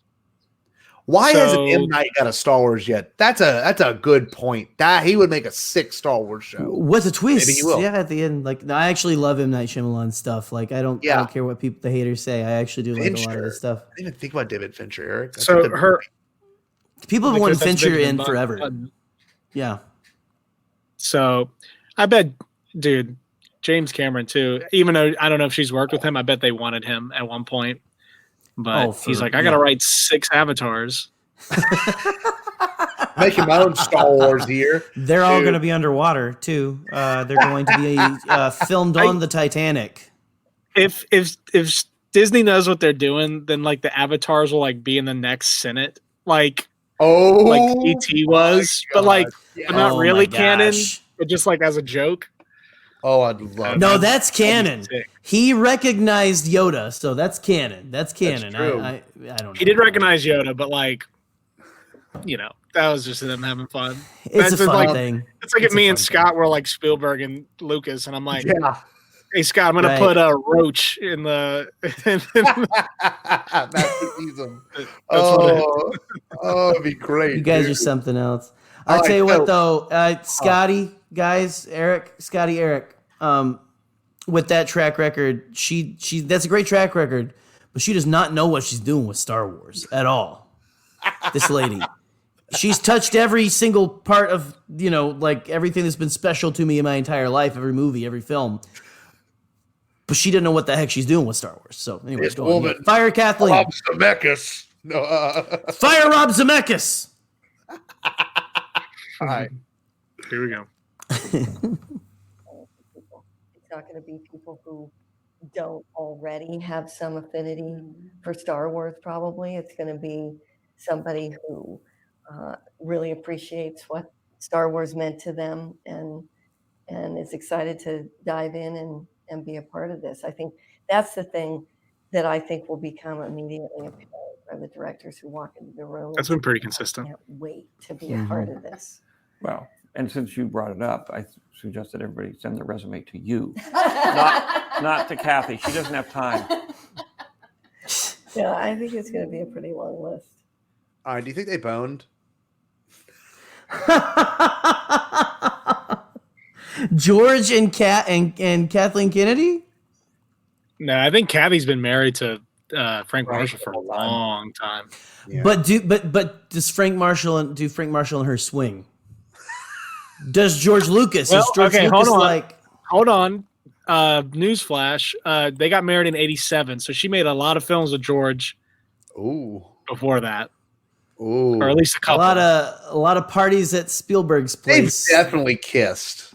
I would under the assumption they've probably kissed once. A couple of film nerds. A couple of film nerds when George was between wives or something, right? Like, yeah, dude. I wonder we should kiss real quick, Kathy. And she's like, okay, I guess. And they do it, and she's like, that was awful. And he's like, yeah, we probably won't do that again. I'll fix it in post. Like in the 1995, he gave her footage of their kiss, but like ILM had touched it up, like the special. Here's George and Kathy's kiss, special edition. It's like a Ronto walking behind him. So. That's amazing. All right, let's get this next thing real quick. Let's do it. This next one's good. I've really enjoyed this so far. It's been fun, man. Let's see. This thing. Gosh, I love that posture. That is the posture of a man who owns a multi-million-dollar franchise. Here we go. Let's hear him speak. Do you remember the first time that you met? Oh, you remember the first time you boned? Wait. She was John Miller's assistant, which was quite a job. Oh, wow. Apocalypse was shot at the same time as Star Wars. So yeah, because that's what John was doing. Yeah, so it was the very beginning. Yeah, that's right. He was already kind of a big star. Yeah. Star Wars had already happened. I don't think so. Yeah, it had happened. I think that was during the THX years, where she was always been standing right there in front of me. Because I've been, brooding over who am I going to get and what am I going to do? How am I going to make this work? And ruminating on it endlessly. And then I sort of almost immediately got up. She was in New York. I was in New York. And I just said, hey, let's go have lunch. And I popped the question. And she said yes. And I said, well, you're going to have to divorce Frank first. But, he just changed the name of the company. Yeah. From Kennedy Marshall to Marshall Kennedy. Did he do that? So, Kathy, tell us about Wait, Eric, if you don't mind fact checking that, did he really change the name of the company after she became president? From Kennedy Marshall to Marshall Kennedy? Whoa. That would make sense. That's woke back in the 80s, man. I think this is 2012, maybe. I don't know. Because she Was still it really? has a professional name. Yeah, she still has a professional name, which is Kathleen Kennedy. Right. She's married to Frank Marshall. Right. But Eric, wait, I love that you're just talking about them kissing. The company? Yeah, I think she changed it from Kennedy Marshall to Marshall Kennedy. I don't know if she did that as a joke or if she actually meant that once she became Lucasfilm. Well, we'll listen to that again. Hold on. I think it's still Kennedy Marshall. Okay, all right. Lunch. Yeah, Scott, that's called a joke. Popped the question. Sorry. She said yes. And I said, well, you're going to have to divorce Frank first. But he just changed the name of the company. Yeah. From Kennedy Marshall to Marshall Kennedy. Right. Took care of that. So, Kathy, tell Joe. us about when he first told you that he wanted you to take over the films. Well, it's as George said, he called me up when I was in New York and he said, let's go have lunch. And I thought we were going to sit around and talk about how the kids were and catch up and that kind of thing. And then halfway through lunch, he said to me, I've been thinking about retiring and I don't know if you've heard or talked much about that, but he said, I'd really like you to give some thought to stepping in and taking over the company. And I was, needless to say, I was pretty stunned that that's what we were having lunch about. So I had to digest that. But then it was interesting because I answered you pretty quickly. Yeah. I said, I would be really interested in doing that. And I kind of surprised myself. saying that, because there have been opportunities in my past where I could have stepped into something like this, not like this, but certainly jobs that took me outside of just the filmmaking process. Well, So, it's like for me, I didn't know what she was going to say because she had her own very successful career, her own successful company with her husband, making big movies. She had a very full career, and I didn't know that she wanted to have a change of life like I did. I just love the challenge that it suggested. What advice do you have for Kathy? Good luck. No, I mean, I don't have to give Kathy advice. She knows what to do. She knows better than I do. So, I mean, that's the best part about this is it's not somebody who I have to explain anything to. I mean, I've worked with Kathy for so many years. I mean, it is, at least like 35 years. Mm-hmm. And, in close producing together, just working together and as friends. And, it's a great relationship. And it's just such a perfect fit because she actually has all the qualities that are necessary to run a company like this that, make it great. I'm not gonna lie. The whole time I was sitting there, I was thinking, if I could hug Kathleen Kennedy, I would do it for a while. I would just be like, "You are the best person ever." Like you kept it going when George was done. Like you did that. Like I love you. Like you are so special to me, and like you are so awesome. I don't know. Like watching her talk, like that's like becoming the next president. And there's like no end in sight. Like literally, you are like the president of the United States, and you do not have an end term. Like 4 years or 8 years is gonna be when you're done. But she's like still going strong. I don't know. I think she's so awesome. I really do. She's going really strong and all of that. But I wish George Lucas. I want to see more George Lucas talking like an exasperated father who is like tired of telling his son to stop backing into like the rose garden and stuff, like, because he's in like this, like, I don't have to tell Kathy anything. Yeah, she's good. Yeah, it's good. It's good. Oh man, I freaking love that guy. It's just that whole thing is just, and I couldn't get out of my head, Scotty, what you had said earlier about them boning or kissing, and so now it's the sexual tension is palpable in that interview. Eric, it really feels like they're talking about their marriage or something. Yeah, you got to realize like marriage counseling. When you work with someone one-on-one like that, I mean, Jerry, technically, like I feel like you and I are married to a certain extent. We are, yeah. We do. We're a married couple. Eric is our grown child. Yes, like for real. Like we do 1/1000th of the work they've ever done, and like I feel like you and I have to figure out these problems and problem solve and hang out and make sure we're on the same page and stuff. Like we're at least parents. We're at least parents. Yeah. This is our baby. This is our baby.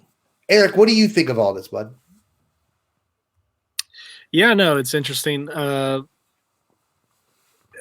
mean, based off of everything George has said, it makes sense because like Frank Marshall wouldn't have taken it. Steven Spielberg wasn't going to take it. They weren't business people. You know what I mean? Like maybe Frank is, but like who was the perfect person in line for him? It had to be Kathy. Yeah. No, I mean, it probably George probably thought about that way before 2012. Oh, yeah. So, and George is very non-Hollywood, right? Mm-hmm. Yeah. So he's not just going to give it to just like a team of like corporate people. Mm-hmm. He wanted a creative person to be there because George is a creative person. And I guess with her experience of, the Kennedy Marshall Company, he was like, well, maybe this could work. So, yeah. I didn't think about that. The creative minds instead of being the, how do we make money marketing this, And she has to have that mind too, but there's also a team for that.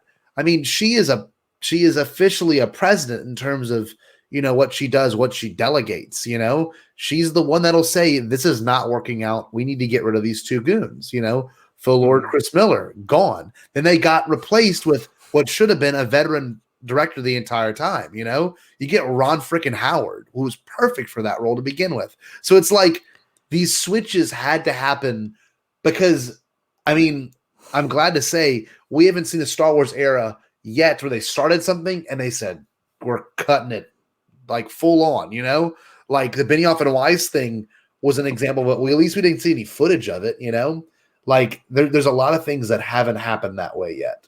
And she's been such a good director so far in terms of a president, in terms of coordinating all this stuff. It's a big role. It's a huge role, you know, but yeah, I think your last announcement that you're going to hear is that the Rian Johnson trilogy is not happening. I don't think it's happening. Yeah, I think that's your last. Still up there. The article's still up there, though. Yeah, I don't know. I'm starting to lose my hope for it, even though I would love it. Yeah, you know. Yeah, it would absolutely love it. It would be just like universally better if he had his own thing to do. I mean, I don't think anybody could disagree with that. Like fans, non-fans, it would just be a better fit for him. Do his own thing. I agree. But I mean, he's going to develop more Knives Out stuff. So I don't know. I want that. I want more of the Benoit Blanc. Saga, he's going to keep doing that. So he's probably just like, yeah, forget that. I'm not doing Star Wars. But I could be wrong. Watch the next show they announce is a freaking like murder mystery show with like Hondo Anaka or something, dude. Yeah. Oh, dude. Like Detective Hondo. Yeah. Well, go ahead. No, what were you gonna say? Well, all I was gonna say was just, you know, man, the only way I could see him, I just think if he's still a Star Wars fan, because you see that he shared. We're recording this on like midweek. This week, guys. I don't know, not to ruin the magic or anything, but today, like Clayton Sandell dropped like a cool like behind the scenes video for Empire, and he like shared that and was like, "This is so cool." Like he's still a fan, and I think he might be like, "I don't want to do another one because like I have all of these really angry, celibate like necks pulsing with celibate rage in my Twitter mentions." And it's annoying, and I don't want to do another one because they're not gonna like it no matter what. Even if they like it, they're gonna be like, well, Last Jedi still sucks, you know.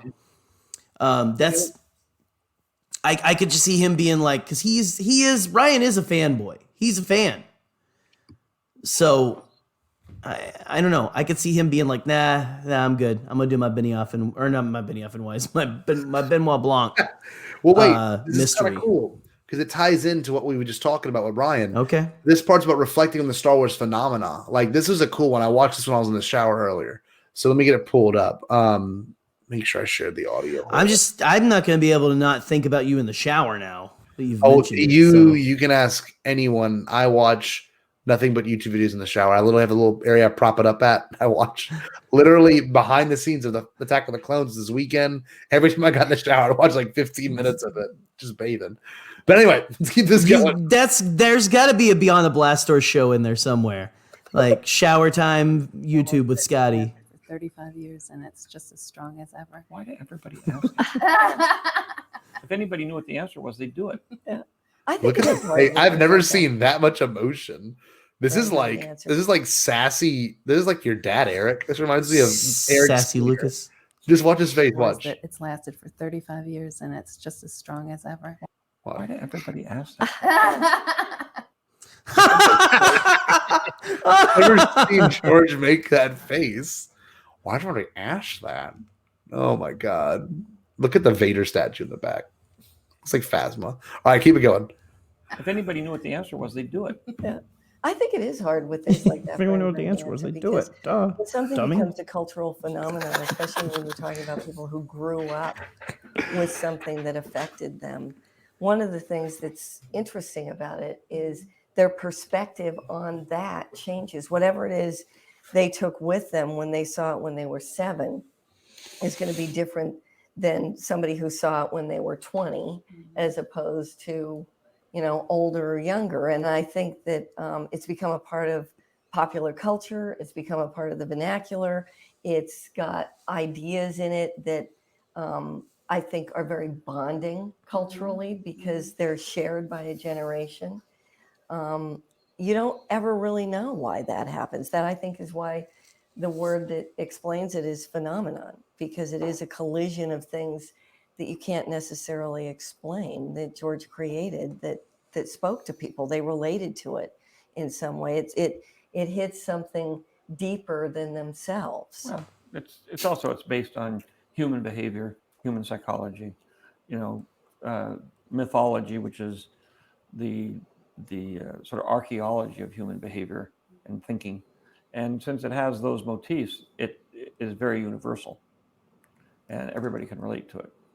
And there's so many themes of good and evil and friendship and betrayal and all of those things. Why are those things important? The whole notion of dark and light and the idea that everybody recognizes the choices they make throughout their life can be influenced even within themselves to that degree, that I think that's fascinating. I mean, we're used to seeing stories about heroes where it all ends up being great in the end. Well, that isn't necessarily life. And I think that, again, that's what George explored with the dark and light of aspirational ideas. It's about good and evil in us, as well as our institution. Mm-hmm. So, and the idea that some of us think we're really great people, but in the real world we're not. We're terrible people.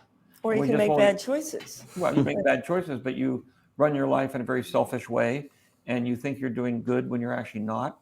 And at the same time, it's how do democracies turn back into dictatorships? Why do people who have the power to have the freedom and everything turn it over to somebody who's going to take it all away from them?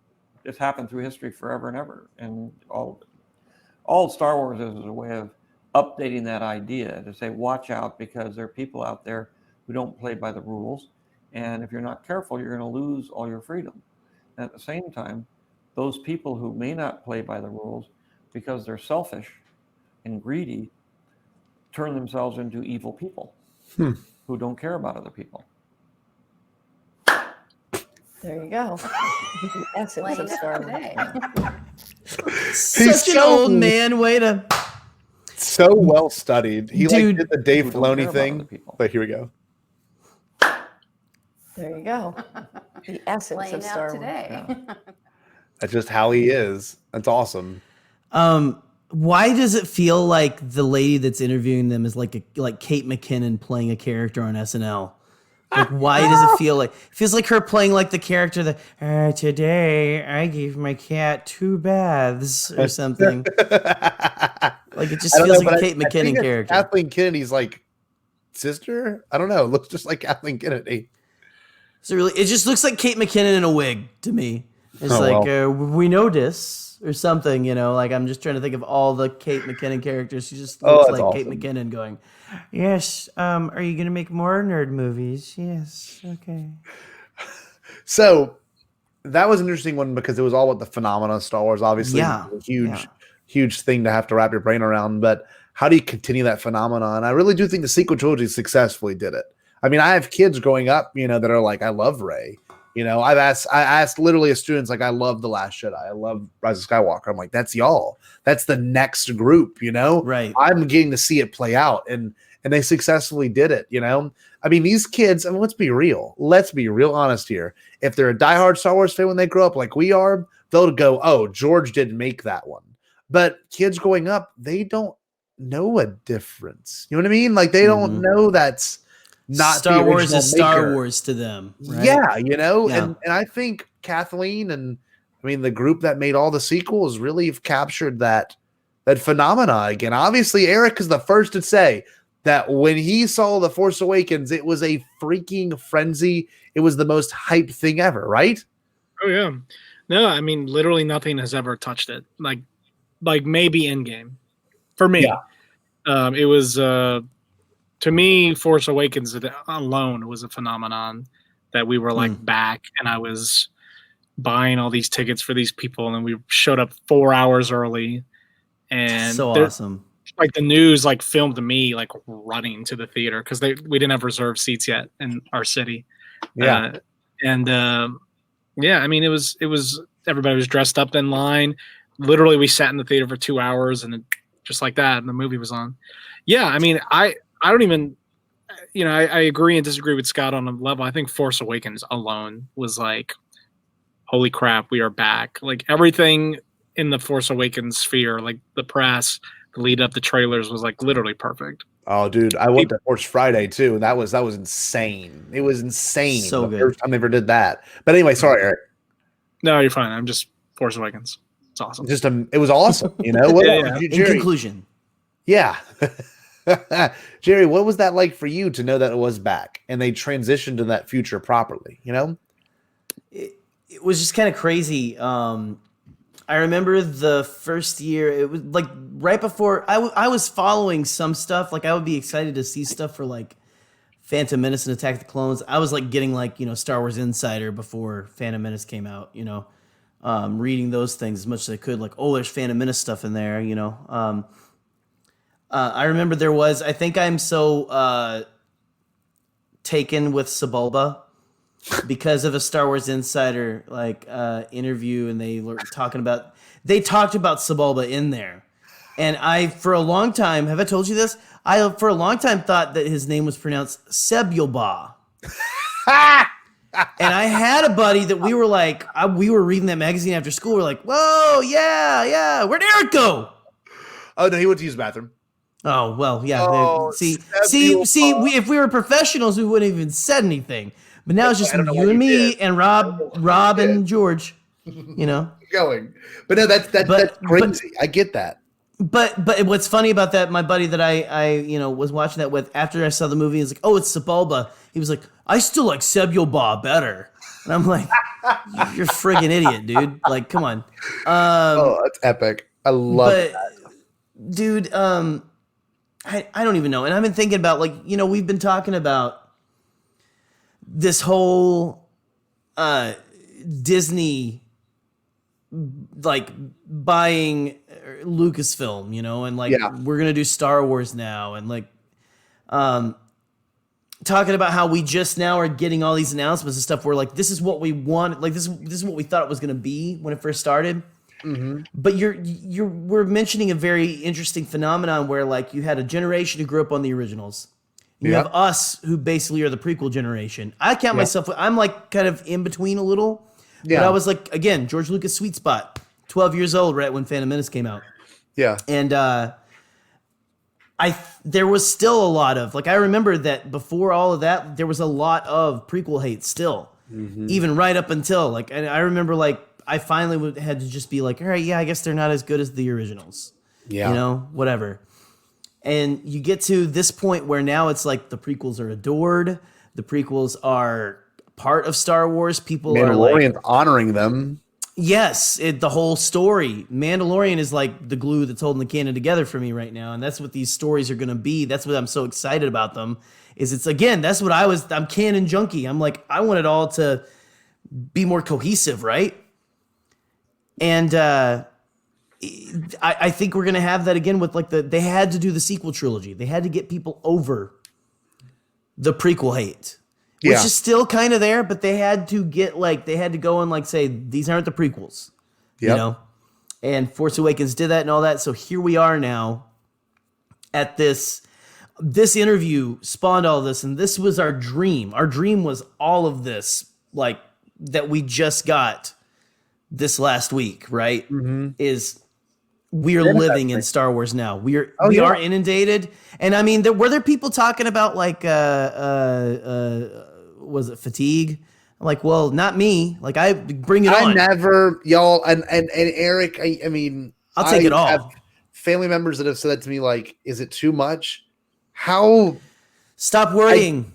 Don't worry. Maybe be happy. It's just me, but I've never thought is anything too much. Marvel, I mean, yeah, sometimes I'd miss a movie, and that was great because I'd watched it at home. Then I'd understand the full story.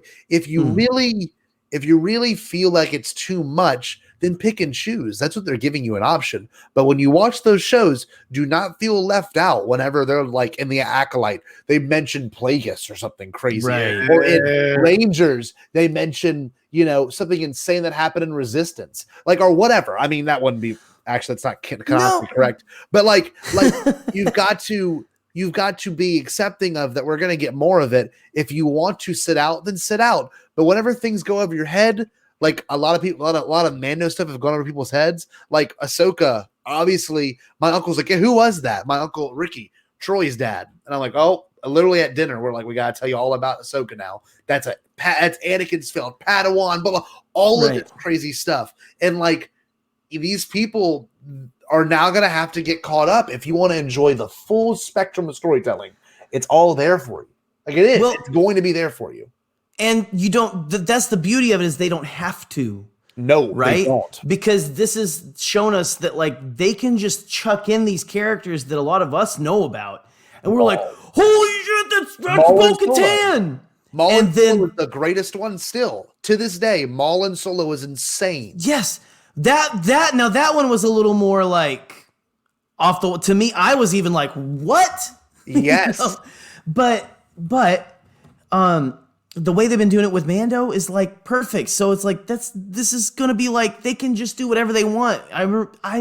I am done with the conversation of it'll be over the typical fans. It'll be over the regular fans' heads. That's fan service. But to me, that's the one thing I hate. This argument is this is fan service. Fan service to me is like when Finn pulled out the Jedi training ball. Boom. Okay. Yeah. Fan service. I liked it. It made me happy for 2 seconds. But to really progress a story that we thought was once over, through and through, Snoke in the tube or what the heck that was in chapter 12, we were like, what?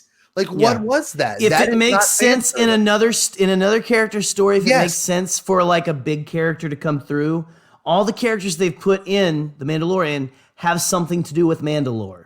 Yes. So I wrote an article on beyondtheblastdoors.com. You can go read it right now on beyondtheblastdoors.com. Any opinion on this? Because we're going to wrap it a little bit after we watch this next part. No, I'm just ready for the next part. All right, here we go. This next one's really interesting. This one's called Transitioning into the Future. One of the themes of Star Wars is, of course, letting go. And I just wanted to sort of feel how you're feeling right now in passing the torch. Well, like anything in life, you only go through these kinds of stages. There's just a small number of these kinds of stages in life. Retirement is, filled with a lot of sadness, and at the same time filled with a lot of excitement and exhilaration and starting a new life. And it's sort of a mix of those kinds of things. It's like when you leave home to go to college.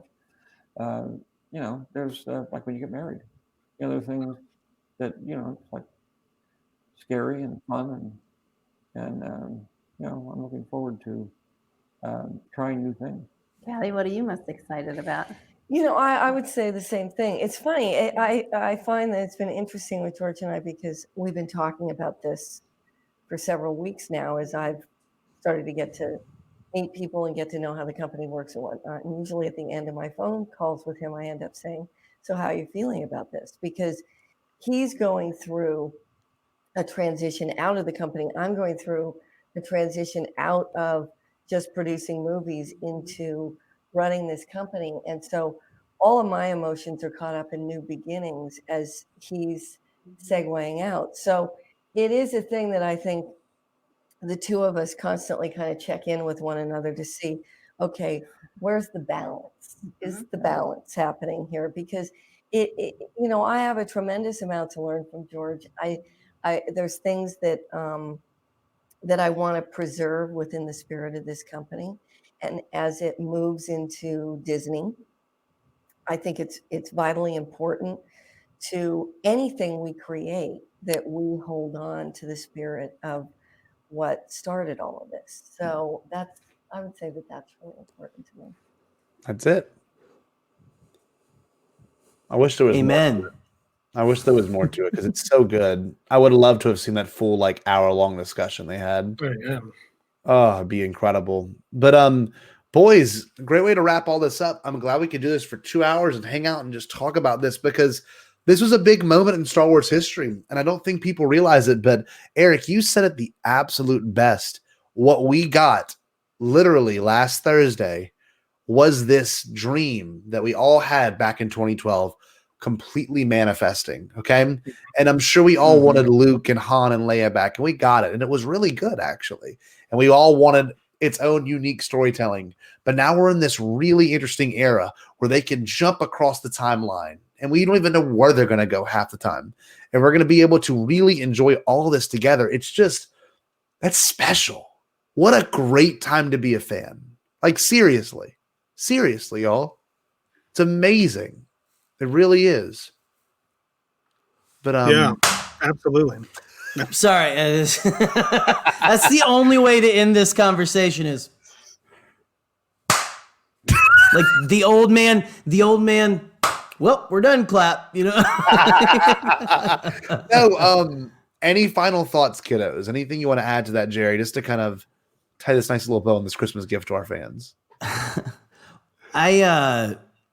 I don't know, man. It is a great time. It's a great time to be a Star Wars fan. It's a great time to be alive for this. And I can't help but think, like, now you're talking about getting Luke, Leia, and Han back, and we did in a way. And you remember going to The Force Awakens, not knowing, like, thinking, okay, Luke Skywalker's going to show up at some point. Yeah. In this movie, and not till the end. And just think about that, how no one knew. That was like a huge surprise. That's like a Grogu child level surprise, right? Yeah. And just how amazing is it that we've lived through this? Like, just think back to before you even heard think back. That's what I would leave you with. Think back before the announcement. And Eric, you were saying you broke up with you weren't seeing Star Wars regularly, but just joke. We were all still fans. Like, all of us, like, we all still loved it, and like I would watch it every now and then, and I loved it. You know, and I was actually keeping up with Clone Wars and stuff too a little bit. I would get the Blu-ray at the end of the season and just watch through it, like binge it with buddies of mine at college. But I mean, there were other things going on. You know, there was life going on, and then all of a sudden, we had to throw on the brakes because Uncle George just can't let us live a quiet, peaceful life. We have to constantly be throwing our money at him and gladly. I'll say gladly. Any day of the week. Eric, any final thoughts, my friend? Yeah, like, just think of how thankful we all should be, and most of us are, especially the three of us here, that this deal happened. Because, like, what would we be doing if literally, like, you know, Marvel would still be kicking, right? But, you know, I might still be married, but I'm joking. I'm sorry. On me, please continue. I don't know if me and Scott would have ever become friends, which is like silly on paper, but like literally, I guarantee you wouldn't have been friends. Yeah, y'all would have never met. Yeah. No. So I don't know. It's really cool that mad respect to George for, like, you know, having the foresight to know that it would be smarter to give it up and let it continue on without him, and then just end it with his 6 movies and a couple of comics. But how cool is that? That we're like I said in the beginning, we're actually living in the realization of, like, what this deal meant. I remember people were being like, Star Wars will never end, which I don't know if that's necessarily true, but but I mean, for the foreseeable future, it is not over. Job security too. I mean, you know, like our interests can still keep going on, and you know, that wasn't just the book announcements or the spinoff whatever announcements. We've got a slate now, like, and they said within the next 5 years that we can all really look forward to, and it all stems from this one announcement. Really, right there. It just stems from it. So that was an announcement like they had an announcement like that there where they were like doing a new trilogy and probably spinoffs and stuff, right? Yeah. Except better this time. Like, yes. And it's going to be received differently. I'm loving this. And I want to thank y'all both for really kind of deep diving this with me, because this is something I was very excited to think about, because this doesn't get discussed, and I don't know why, but this is a huge moment, and not only Star Wars history, but media history. Like, it really was. That investors call, that, like Eric and I talked about, has changed the course of streaming services. It put HBO Max on their ass. Like, it made them look so foolish, and it put Netflix in a whole different realm, whereas Netflix's biggest mistake now, and I think they're seeing it, is the release all at once. Because look how successful Mandalorian, it was announced today, was the most streamed thing of November. And you got to realize this. Disney Plus has barely half the subscribers that Netflix has. So sit on that. We are in this time now. And it's like, that's the crazy thing is it's released week to week. So every week you got like a boom, we're getting more views. And knowing people like us who do podcasts and even just people like us who are obsessed, we're rewatching the episodes constantly. Oh, yeah. They're going right now. You can see the laser bolts reflecting on my posters because I just got them playing. Yeah. But y'all, what a special time. Thank you so much for joining us, Eric.